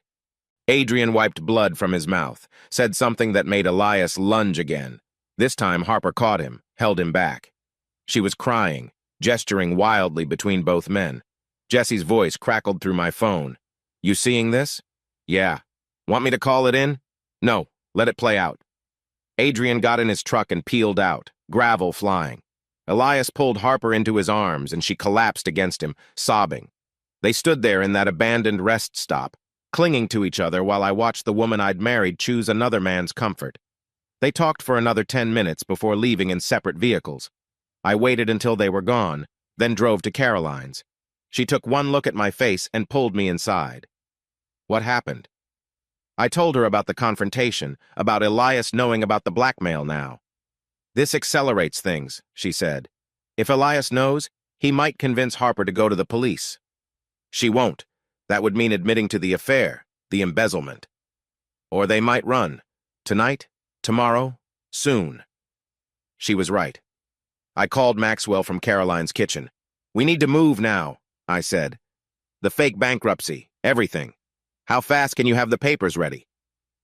"I've had them ready for 2 weeks. Just waiting for your word. Tomorrow night, I'll tell Harper we're ruined." "And the sting?" "Jesse's coordinating with the FBI. Adrian's next payment is scheduled for Thursday." "Ben," Maxwell's voice was gentle, "are you prepared for this? Once we start, there's no going back, I know." That night, I sat with my daughters to watch a movie, some comedy they'd picked that I couldn't focus on. Elena curled against my left side, Hannah on my right, and I memorized the feeling, the weight of them, the smell of their shampoo, the way Elena laughed too loud, and Hannah tried to act too cool. Harper came home halfway through, stood in the doorway watching us. "Room for one more?" she asked. The girls made space and she sat beside Hannah. For 90 minutes we were a family again. When the credits rolled, Harper was crying. "Mom?" Hannah asked. "You okay?" It was sadder than I expected. But she wasn't looking at the TV. She was looking at us. After the girls went to bed, Harper found me in the garage. "I know you know," she said quietly. My heart hammered, but I kept working on the engine in front of me. "Know what?" "About the money. About me not being where I say I am." I straightened up, met her eyes. And I'm sorry. I'm so sorry." "Sorry for what, specifically?" She opened her mouth, closed it. "I can't. If I tell you, I'll what? Divorce you? Hate you? Take the girls?" I stepped closer. "What exactly are you afraid of, Harper?" "Everything falling apart." I laughed, bitter and sharp. "News flash it already has." She flinched. "I know, God, I know. But maybe we can fix it. Start over. Move away from here, just the 4 of us." "With what money? The money you gave to Adrian?" Her face went white. "How do you—" "I know a lot of things, Harper. The question is, what are you going to do about it?" She backed toward the door. "I need time. To think. To figure things out. Time's running out." "What's that supposed to mean?" "It means you better decide what's more important, your secrets or your family. Because you can't keep both." She left without another word. I heard her car start. Heard her drive away to wherever she went when the guilt got too heavy. Elias's apartment, probably. Or maybe just driving dark roads, trying to outrun the mess she'd made. I pulled out my phone, looked at the photo Jesse had sent earlier. Harper and Elias at the rest stop, holding each other like survivors of a shipwreck. Tomorrow I'd sink their lifeboat. Tomorrow the trap would spring. Tomorrow everything would change. But tonight I sat in my garage with the ghosts of better days, wondering how love turned to lies, how family became fraud, how the brother I'd protected and the wife I'd cherished could hollow me out so completely and still expect me to bleed for them. The engine in front of me was fixable. Everything mechanical could be fixed with the right parts, the right tools, the right knowledge. Hearts were different. Once they cracked along certain lines, all you could do was clear away the broken pieces and hope something new might grow in the empty space. Chapter 8. May in South Dakota meant thunderstorms that rolled across the prairie like God's own bowling balls. The night I decided to destroy my wife, the weather seemed to agree. Lightning split the sky while I practiced my performance in the bathroom mirror. We're ruined, I said to my reflection. I've lost everything. Too dramatic. Harper, I made a bad investment. Too calm. I fucked up. We're bankrupt. There. That had the right mix of shame and desperation. Maxwell had sent the fake documents that afternoon, foreclosure notices, bank statements showing massive losses, legal papers that looked so real even I almost believed them. The story was simple. I'd invested our savings and borrowed against Dakota Agricultural Holdings in commodity futures. The market crashed. We lost everything. You sure about this? Maxwell had asked one last time. She's planning to run. Jessie confirmed she booked a flight to Mexico City for next week. One way. Just her? Just her. The thunder rattled the windows as Harper came home. I heard her in the kitchen, pouring wine. Dutch courage for whatever conversation she'd been avoiding. I came downstairs looking like death hair messed up, shirt untucked, clutching the papers like a lifeline. Harper. She turned, saw my face, and her wine glass stopped halfway to her lips. What's wrong? I dropped the papers on the island between us, watched her set down the wine and pick them up with trembling fingers. Ben, what is this? Read it. She scanned the documents, her face cycling through confusion, disbelief, and then pure rage. You invested our money in commodity futures? You thought. She slammed the papers down. You risked everything on the market? I was trying to make us rich, to give you the life you wanted. The life I wanted? I wanted stability, security, not this. She gestured at the papers. How much did we lose? Everything. The house, the business, savings, all of it. Even Dakota Agricultural? I nodded, watching her carefully. There a flash of something in her eyes. Not just anger about losing money, panic about losing her escape fund. This can't be happening. She sank onto a bar stool. The girls' college funds? Gone. My coop salary won't cover. I know. She was quiet for a long moment, and I could practically see the gears turning, calculating, planning. When? She asked. When what? When do we have to leave? When does the bank take everything? 30 days, maybe less. She stood abruptly. I need air. Harper. But she was already heading upstairs. I followed, found her in our bedroom pulling suitcases from the closet. What are you doing? Packing. Some things. Sentimental things. Before the bank takes them. She was a terrible liar when rattled. She wasn't packing sentimental anything, she was packing to run. I left her to it and went to the barn where Jessie had hidden a camera that covered the yard. Called him from there. She's packing. All ready? That was fast. She's scared. Desperate. She'll call Elias soon. I'm in position outside his place. The second he moves, I'll know. Back in the house, I found Elena in the hallway outside our bedroom, ear pressed to the door. Elena, what are you doing? She jumped, guilt written across her face. Mom's crying and talking to someone. My pulse quickened. Who? I don't know. She keeps saying she needs to leave tonight. I pulled Elena away from the door, knelt down to her level. Listen to me. Mom's upset about some grown-up problems, but whatever happens, you're safe. Understand? She nodded, but her eyes were wide with fear. Is Mom leaving us? I don't know, baby, but if she tries to, we'll handle it. Elena pulled out her phone. Should you what? Record her? Like, for proof? My 13-year-old daughter was offering to spy on her mother. This was what we'd become. Only if you think you need to, I said carefully. But Elena, be careful. She nodded and slipped back toward the door. I went downstairs to wait. An hour passed. Then 2. Finally, Harper came down with a suitcase, her face set with determination. I'm going to my sister's. With a suitcase? I need space to think. About what? How to abandon your family? The words hit like a slap. How dare you? I found your passport, Harper. The fake one. Jennifer Walker. She went still as stone. I know about the money you've been stealing. I know about Elias. I know about Mexico. You don't know anything. I know you're planning to run, tonight, probably. Leave me with the bankruptcy, the girls with no mother, and disappear with your boyfriend. He's not. She stopped, realizing she'd admitted too much. Not what? Not your boyfriend? Just the man you've been fucking while I raised our kids? You sanctimonious bastard. You have no idea what it's been like, married to you. Saint Benjamin, the perfect husband, the humble mechanic, so noble, so good, making me feel like a gold digger for wanting a better life. So you decided to steal one? I decided to find happiness. With my money? What money? You just lost it all.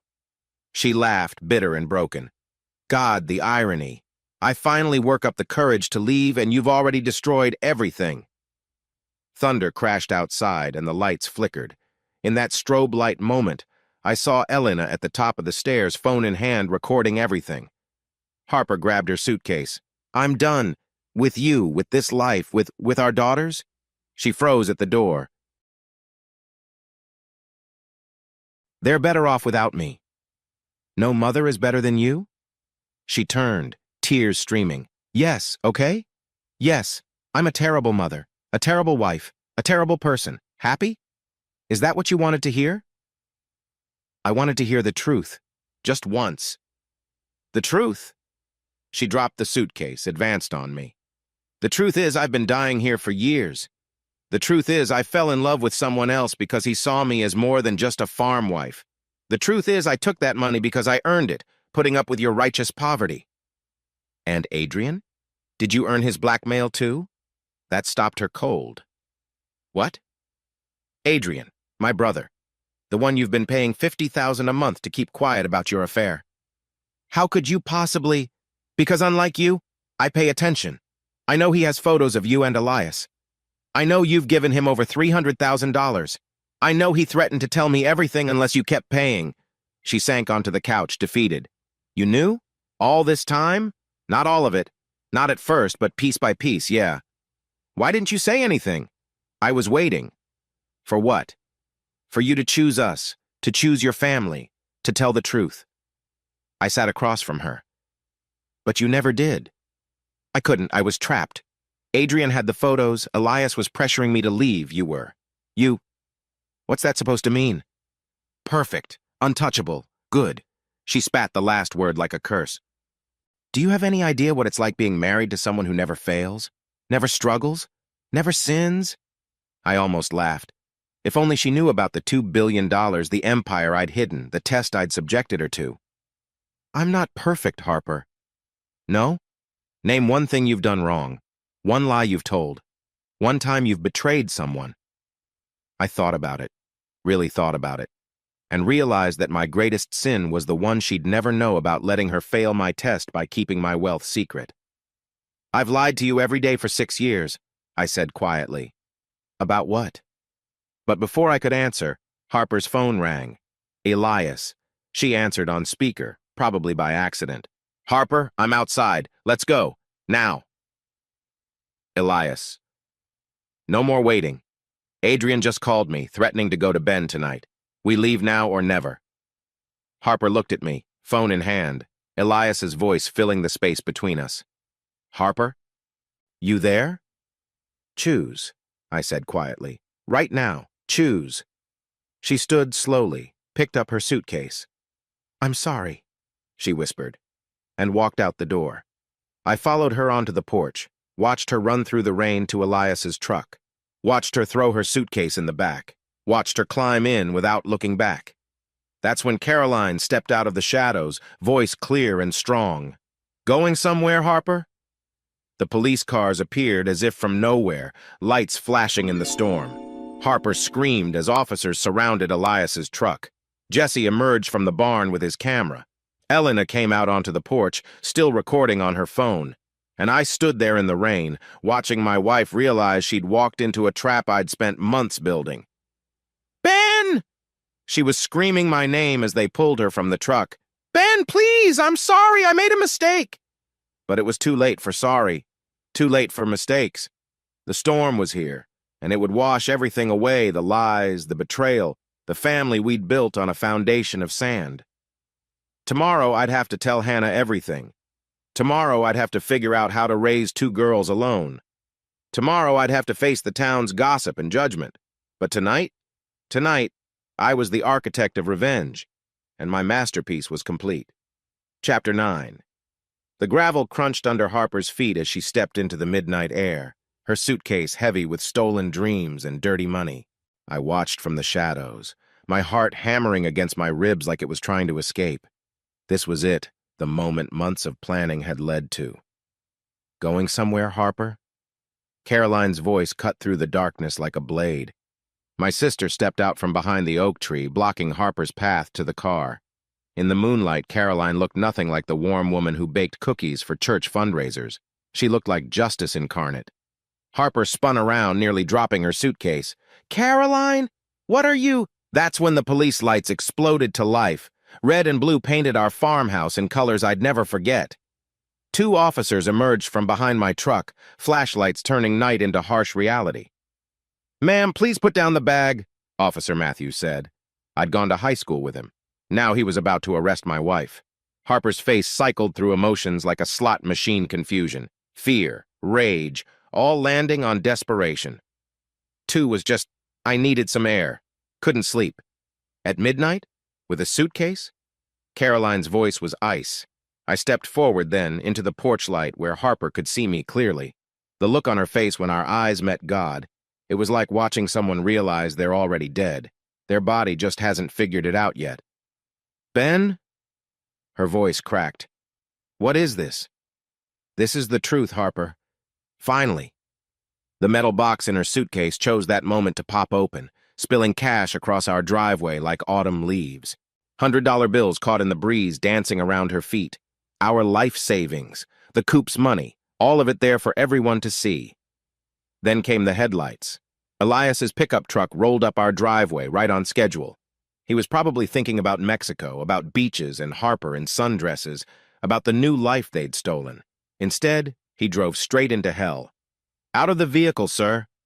Officer Rodriguez had his light on Elias before the engine died. Elias stepped out slowly, hands visible, his face shifting from confusion to dread as he took in the scene. Harper surrounded by cops, money scattered on the ground. Me, standing there like the eye of the storm. "Harper, what's happening?" Elias called out. "That's what I'd like to know," Harper said, but her voice was hollow. She knew. Deep down, she knew. Then the second police cruiser's door opened, and out came Adrian, in handcuffs. Harper's gasp was sharp enough to cut glass. "Adrian? Why are you— This is your fault, you stupid bitch!" Adrian snarled, struggling against the deputy holding him. "If you hadn't— Enough!" The word exploded out of me with 3 years of suppressed rage. Everyone froze. Even the crickets seemed to stop chirping. I walked toward them slowly, each step measured, controlled.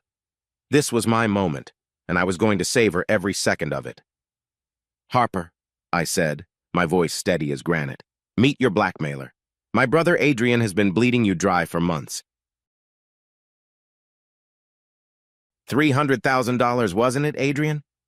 Harper's legs gave out. She dropped to her knees on the gravel, staring at Adrian like she'd never seen him before. "You," she whispered. "You were blackmailing me?" Adrian's face twisted. "You were cheating on my brother. Someone had to make you pay." "Someone had to profit, you mean?" Caroline corrected, her disgust palpable. Jesse Wilson materialized from the barn with his camera and a laptop. "Got everything recorded, Mr. Martinez, every word." I nodded to him, then turned to Officer Matthews. "Play the first recording." Jesse's laptop screen lit up, and Harper's voice filled the night. "I paid you what you wanted. Now give me those damn photos, Adrian." Then Adrian's response. "Not a chance, sis. As long as I have the pictures of you and Elias at the Brookings Inn, you'll keep the money coming." Harper sobbed, her carefully constructed world collapsing brick by brick. "That's not all," I said. "Elena?" My 13-year-old daughter stepped onto the porch, Caroline's protective arm around her shoulders. She held up her phone with trembling hands. "Play it, baby girl." Elena's recording echoed across our yard, Harper's voice, cold and calculating. "I'm not going to look back. I just need to get the girl's documents and go. He'll be asleep. No, of course I'm not telling him. This life is over, Elias." "Mommy?" Hannah had appeared beside Elena, her face streaked with tears. "You were going to leave us?" Harper reached toward them. No, babies, don't. I stepped between her and our daughters. Don't you dare lie to them anymore. I pulled out the bank statements, the hotel receipts, the photos Jesse had taken. 2 years of affairs, $800,000 stolen, a fake passport. You weren't just leaving me, Harper. You were erasing us. Elias finally spoke up, his voice shaking. Ben, I'm sorry, man. You never meant to get caught, I finished. You meant to steal my wife, my money, and disappear. Well, congratulations, Elias. You're going to disappear, all right, into federal prison. Federal? Harper's head snapped up. Ben, please, it doesn't have to. Actually, it does. I took a deep breath. This was the part I'd been waiting for. There's one more thing you never knew about me, Harper. One more secret in our house of lies. Everyone was watching me now. Harper, Adrian, Elias, the cops, my daughters, even Caroline held her breath. I own Dakota Agricultural Holdings. Silence. Complete, perfect silence. What? Harper's whisper was barely audible. The grain silos, the equipment dealerships, the processing plants, all of it. $2.4 billion worth. I've owned it since Grandpa died in 2004. Adrian made a sound like a wounded animal. You're lying. The Humble Mechanic Act? That was the lie. I wanted to know if Harper loved me or my money. Guess we have our answer. Harper was shaking her head, over and over, like she could rewind reality. No, you're just a mechanic. You fix tractors. You come home covered in grease. Because I chose to. Because I wanted a real life, a real family. I wanted love that wasn't about money. I looked at each of them. Instead, I got a cheating wife and a backstabbing brother. But hey, at least I know the truth now. Adrian lunged forward, but the deputy held him back. You had billions and you let me struggle? You watched me beg for loans? I helped you every time you asked, Adrian, but it was never enough, was it? You always wanted more. I deserved more.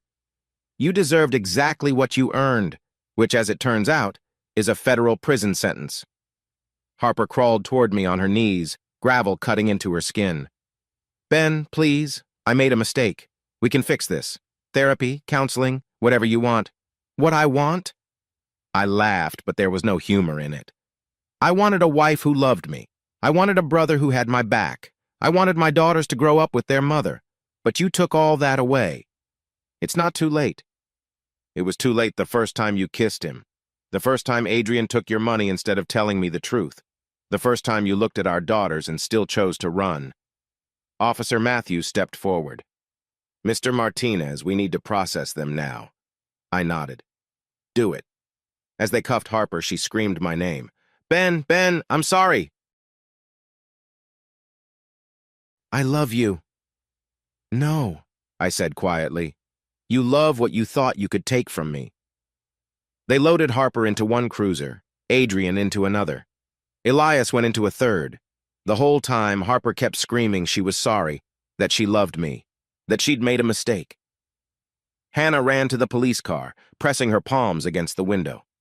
Mom! Mom! Harper pressed her hand against the glass from inside, both of them crying.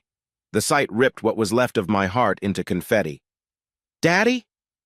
Elena was beside me, slipping her small hand into mine. Are we going to be okay?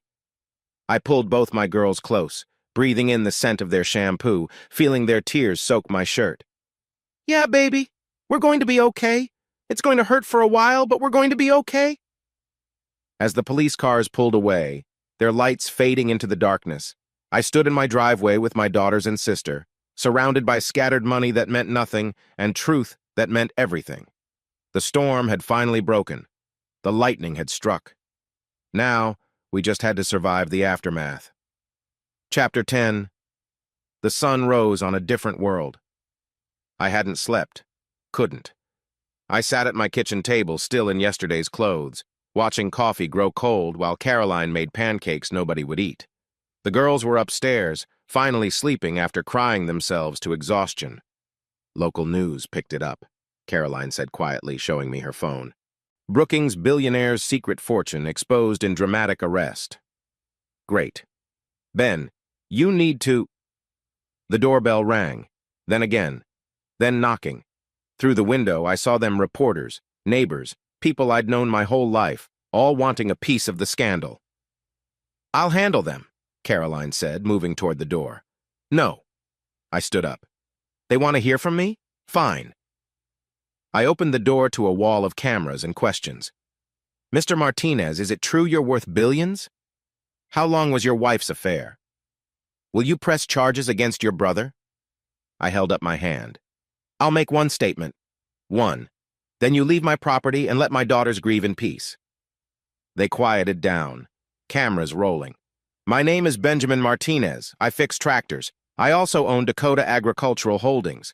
Both things are true. My wife betrayed our marriage. My brother betrayed our blood. Both things are also true. The justice system will handle them now. My only concern is my daughters. That's all. But Mr. Martinez..." I closed the door. My phone hadn't stopped ringing. Maxwell, Jesse, relatives I hadn't heard from in years, Harper's parents, everyone wanting answers or money or both. The only call I took was from Thea Thompson, the federal prosecutor. "Mr. Martinez, we're filing formal charges this afternoon. Extortion and blackmail for Adrian, embezzlement and fraud for Harper, conspiracy charges for Mr. Brown. I'll need you to come in for a full statement." "When? 2 hours? I'll be there." Hannah came downstairs as I was getting ready to leave, her eyes swollen from crying. "Dad? Is Mom really going to prison?" I sat down, pulled her close.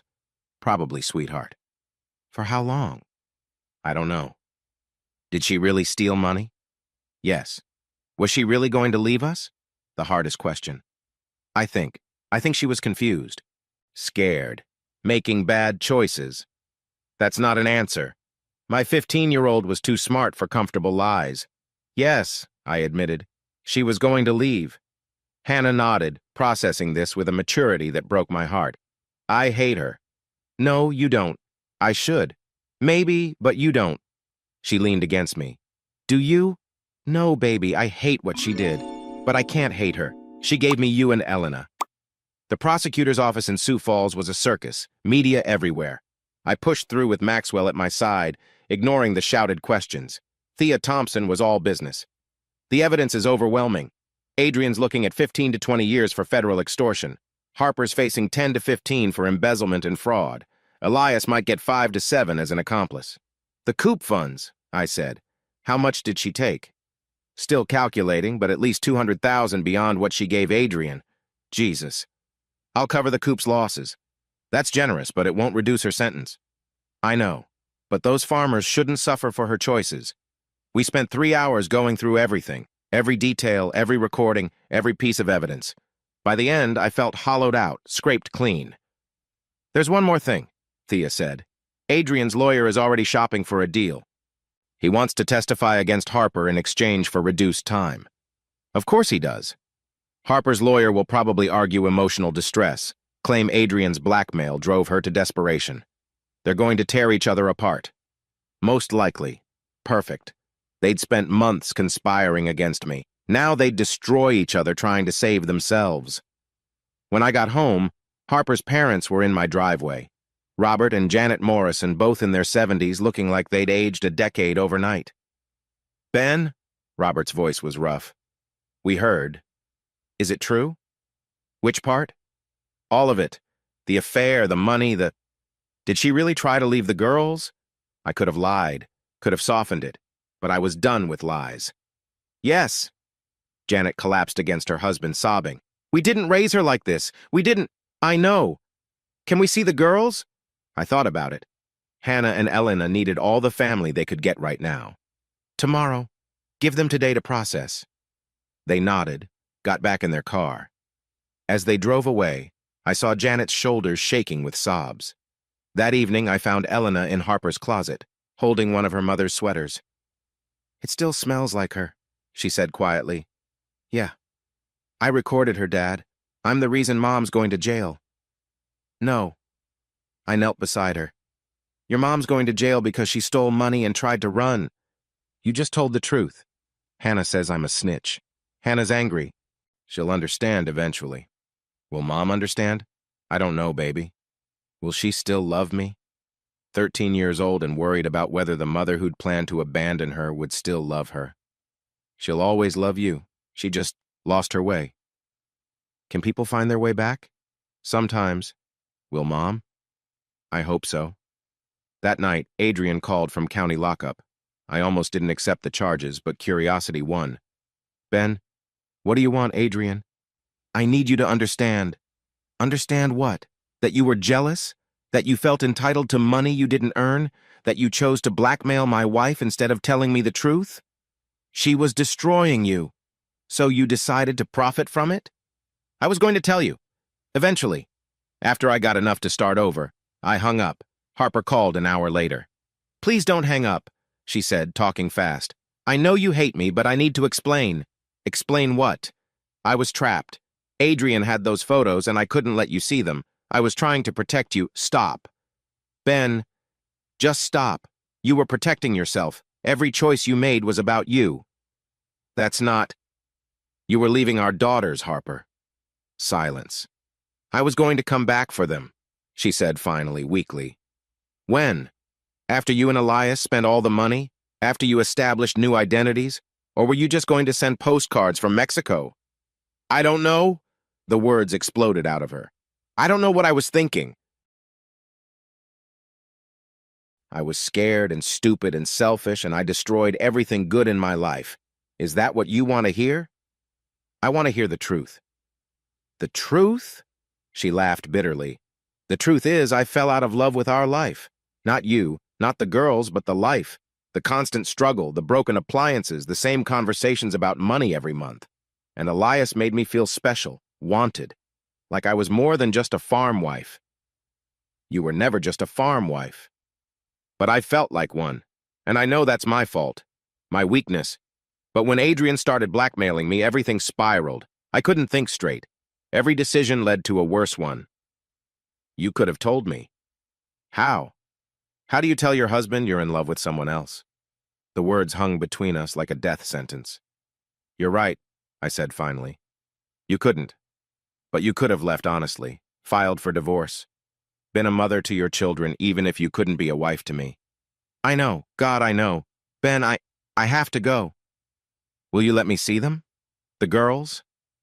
That's up to the court now. Ben, please. Goodbye, Harper. As I hung up, I realized it was the first time I'd said her name without feeling like I was swallowing glass. Progress, maybe, or just numbness. Either way, tomorrow would come, and we'd face it without her. Chapter 11. October arrived with the trial, bringing cold winds that stripped leaves from trees like the truth had stripped away our illusions. The Minnehaha County Courthouse looked different from the defendant's family section. I'd been here before for business matters, walking these halls in a suit nobody knew cost more than most people's cars. Now I sat in a wooden pew, my daughters flanking me, watching their mother face justice. Harper looked small at the defense table. She'd lost weight, her designer clothes replaced by a conservative gray suit that hung loose on her frame.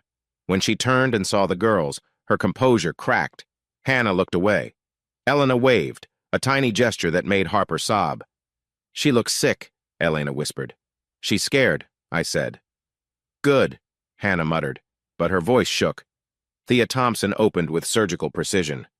Ladies and gentlemen of the jury, this is a case about greed, betrayal, and the systematic theft of nearly $1 million. The evidence was overwhelming. Bank records showing Harper's withdrawals, security footage of her meeting Adrian, the Coop's books revealing the embezzlement, Jesse's photographs, the recordings.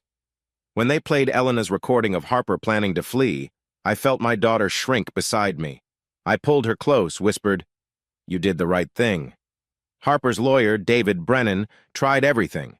Emotional abuse from the blackmail, temporary insanity from stress, even suggested I'd entrapped her by hiding my wealth.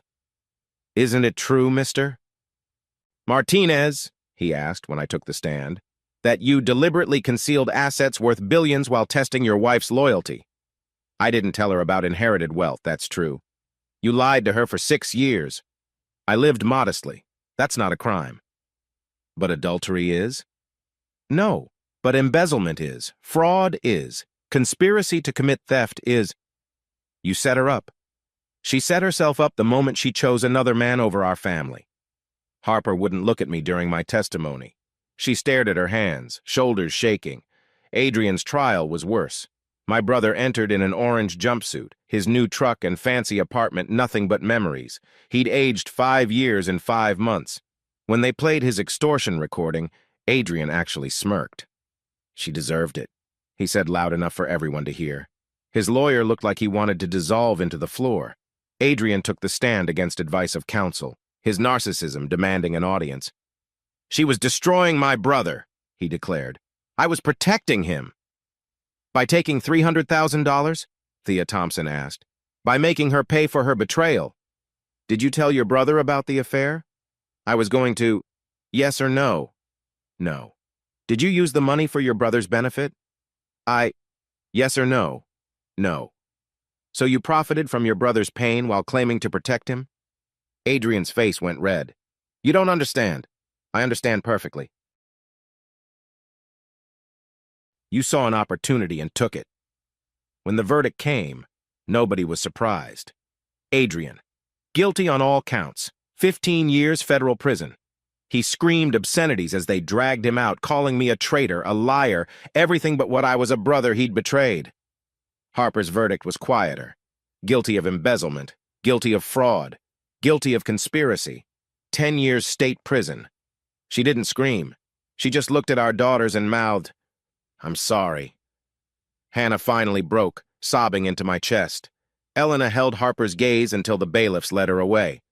Elias took a plea deal, 5 years for cooperation. His wife had already filed for divorce, taken their kids, moved to Minnesota. He'd lost everything for a woman who was using him as an escape route. After the trials, I sat with Maxwell in his office, signing papers that would finalize the divorce and establish trusts for the girls. You could have destroyed them completely, he said. Pushed for maximum sentences, seized more assets, ruined them financially forever. They ruined themselves. Still, you showed restraint. I have daughters watching. What kind of father would I be if I taught them vengeance over justice? A human one? Maybe, but they deserve better than human. They deserve a father who shows them how to survive betrayal without becoming bitter. 6 months later, I took the girls to see Harper at the South Dakota Women's Prison. The visiting room smelled like disinfectant and despair. Harper sat across from us at a metal table, hands folded, wearing blue scrubs that made her look like a stranger. My babies, she whispered. You came. Dad made us, Hannah said coldly. Hannah, I warned. It's okay, Harper said. I deserve that. Yeah, you do, Hannah agreed. Hannah, stop, Elena said. Then to Harper, I miss you, Mom. Harper's face crumbled.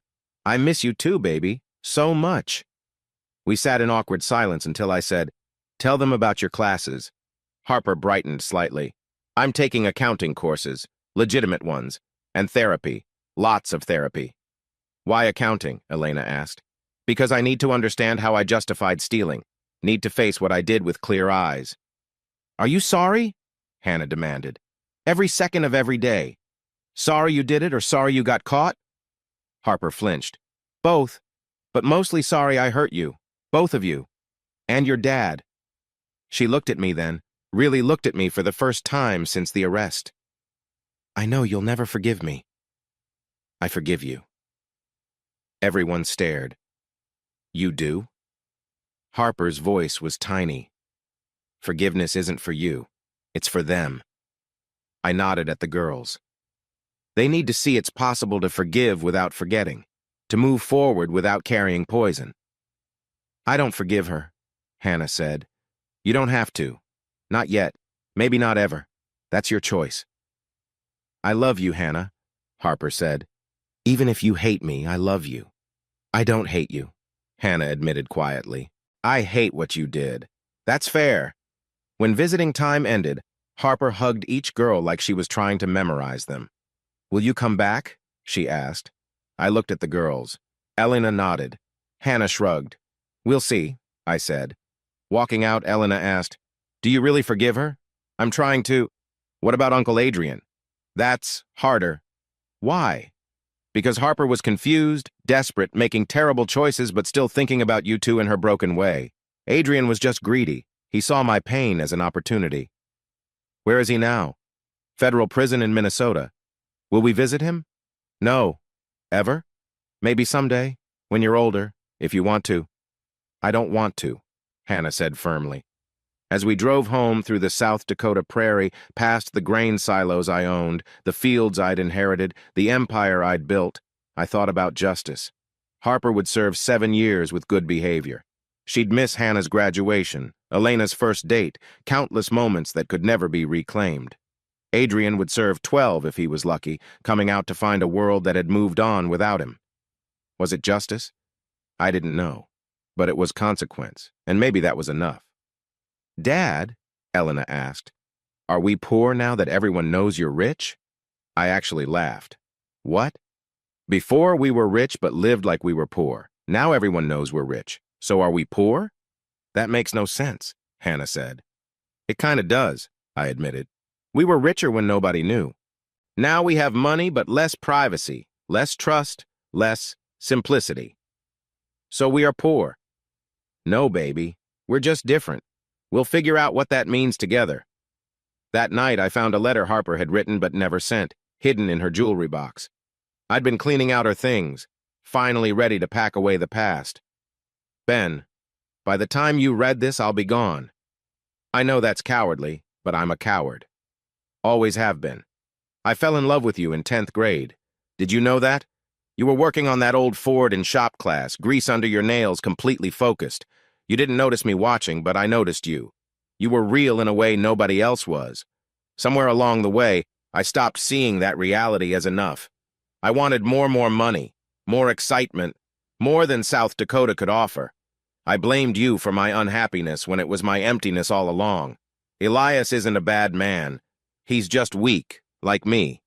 We fed each other's weaknesses until we destroyed everything good in our lives. Adrian is exactly what he seems, a parasite. But I gave him power over me, another weakness. I'm leaving because I can't face what I've become in your eyes. The girls will be better off without my poison. You'll find someone worthy of you, someone who sees that grease under your nails is worth more than all the money in the world. I loved you. I just forgot how to show it. Harper. I burned the letter in the fireplace, watching her words turn to ash and drift up the chimney. The past was done. Only the future mattered now. Chapter 12.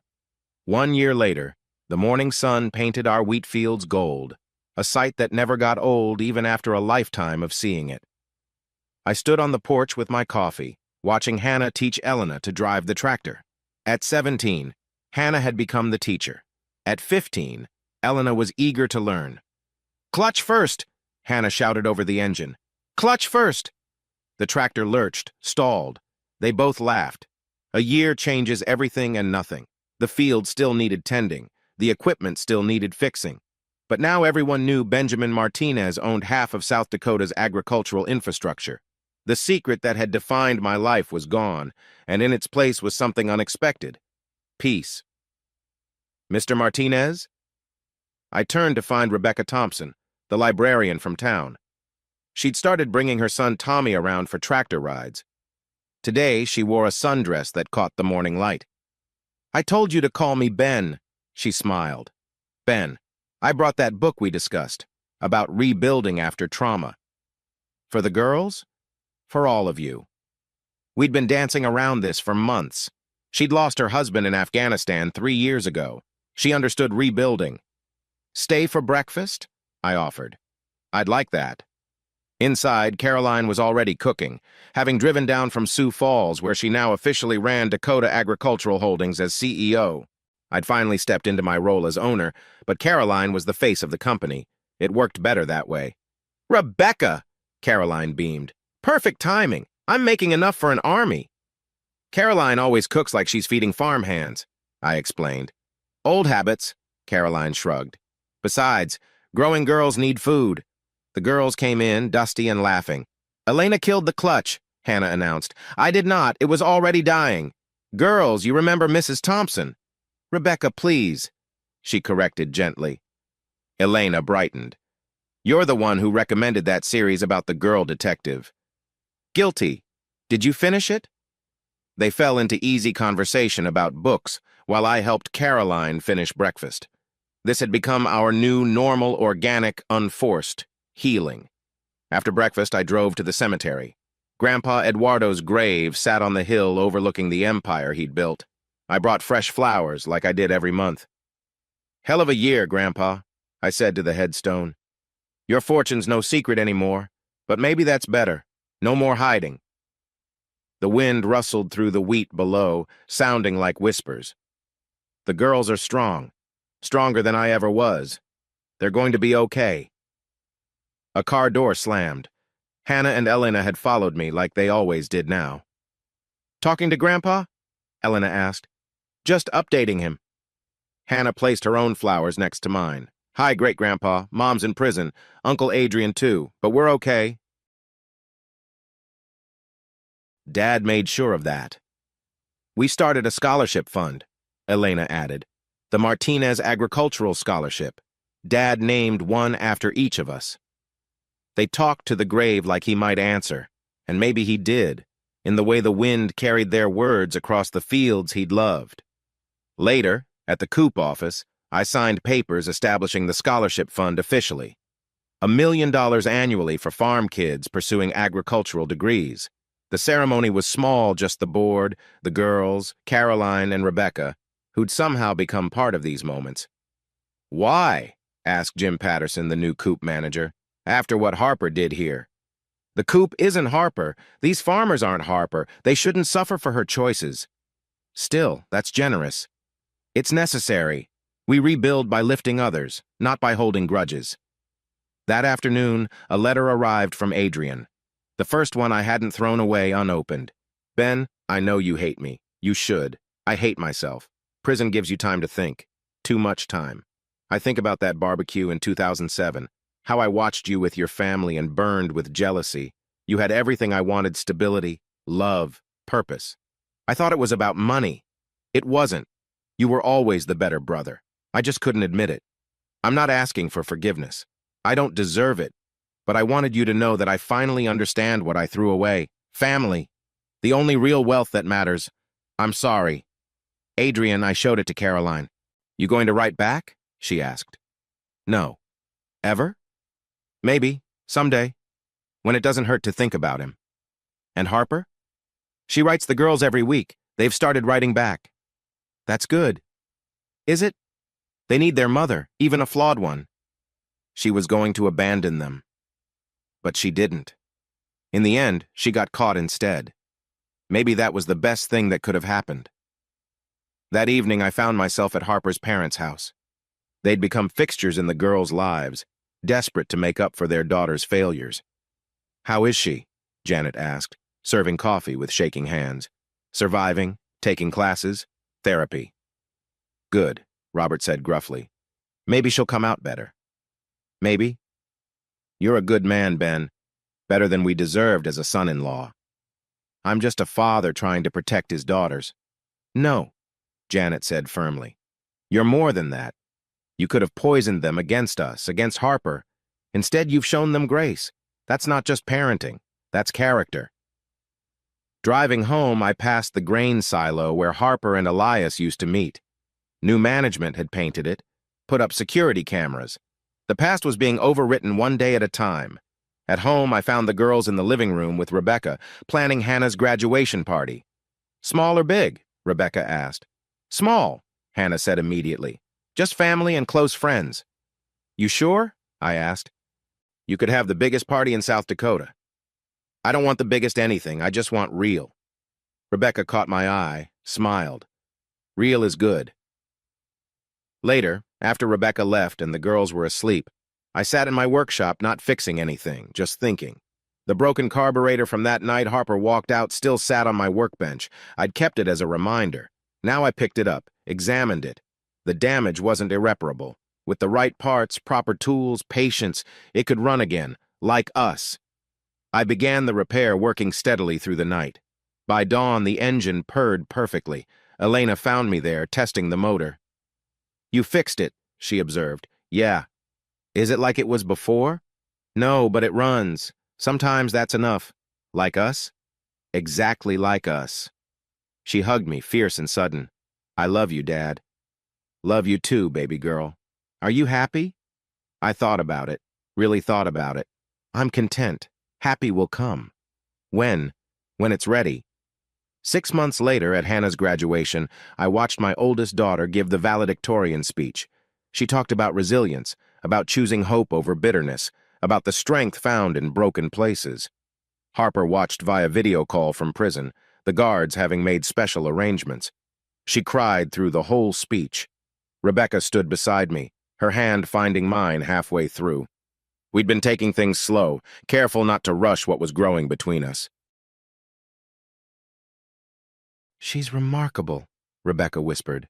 "She is. Wonder where she gets it." I squeezed her hand gently. Her mother, probably. Harper was brilliant, just lost. Rebecca studied me. "You still defend her." "She gave me them. That earns permanent gratitude no matter what came after." As Hannah finished her speech, the crowd erupted. The Martinez Scholarship recipients, 5 farm kids heading to college, stood and applauded their benefactor's daughter. Elena leaned against my other side. "We made it, Dad." "Yeah, baby, we made it." The sun set over our fields, painting everything gold again. Tomorrow would bring new challenges. Elena would start driving alone. Hannah would leave for college. I'd continue running an empire I'd never wanted while building a life I'd never expected. But tonight, we were together. Broken, but healing. Betrayed, but learning to trust. A family rebuilt from ruins, stronger at the broken places. Harper had been wrong in her last letter. The grease under my nails wasn't worth more than all the money in the world. This was my daughters laughing, Caroline fussing over graduation cake, Rebecca's shy smile, even Harper watching from prison, still their mother despite everything. This was worth everything. As the stars came out over South Dakota, I stood with my family, biological and chosen, and knew that sometimes the worst storms bring the best harvests. We'd been broken. We'd survived. And now, finally, we were beginning to bloom. The end. What strikes me most about Benjamin's story isn't the billions he hid, or even the affair. It's how he chose forgiveness over vengeance for the sake of his daughters, teaching them that you can acknowledge betrayal without letting it poison your future. The fact that Harper was willing to abandon her own children for money while Benjamin was testing her with hidden wealth creates a tragic irony that makes you wonder, in relationships built on deception, is anyone really innocent? I'd love to hear your thoughts. Was Benjamin justified in his elaborate trap? Or did his own lies contribute to the destruction of his marriage?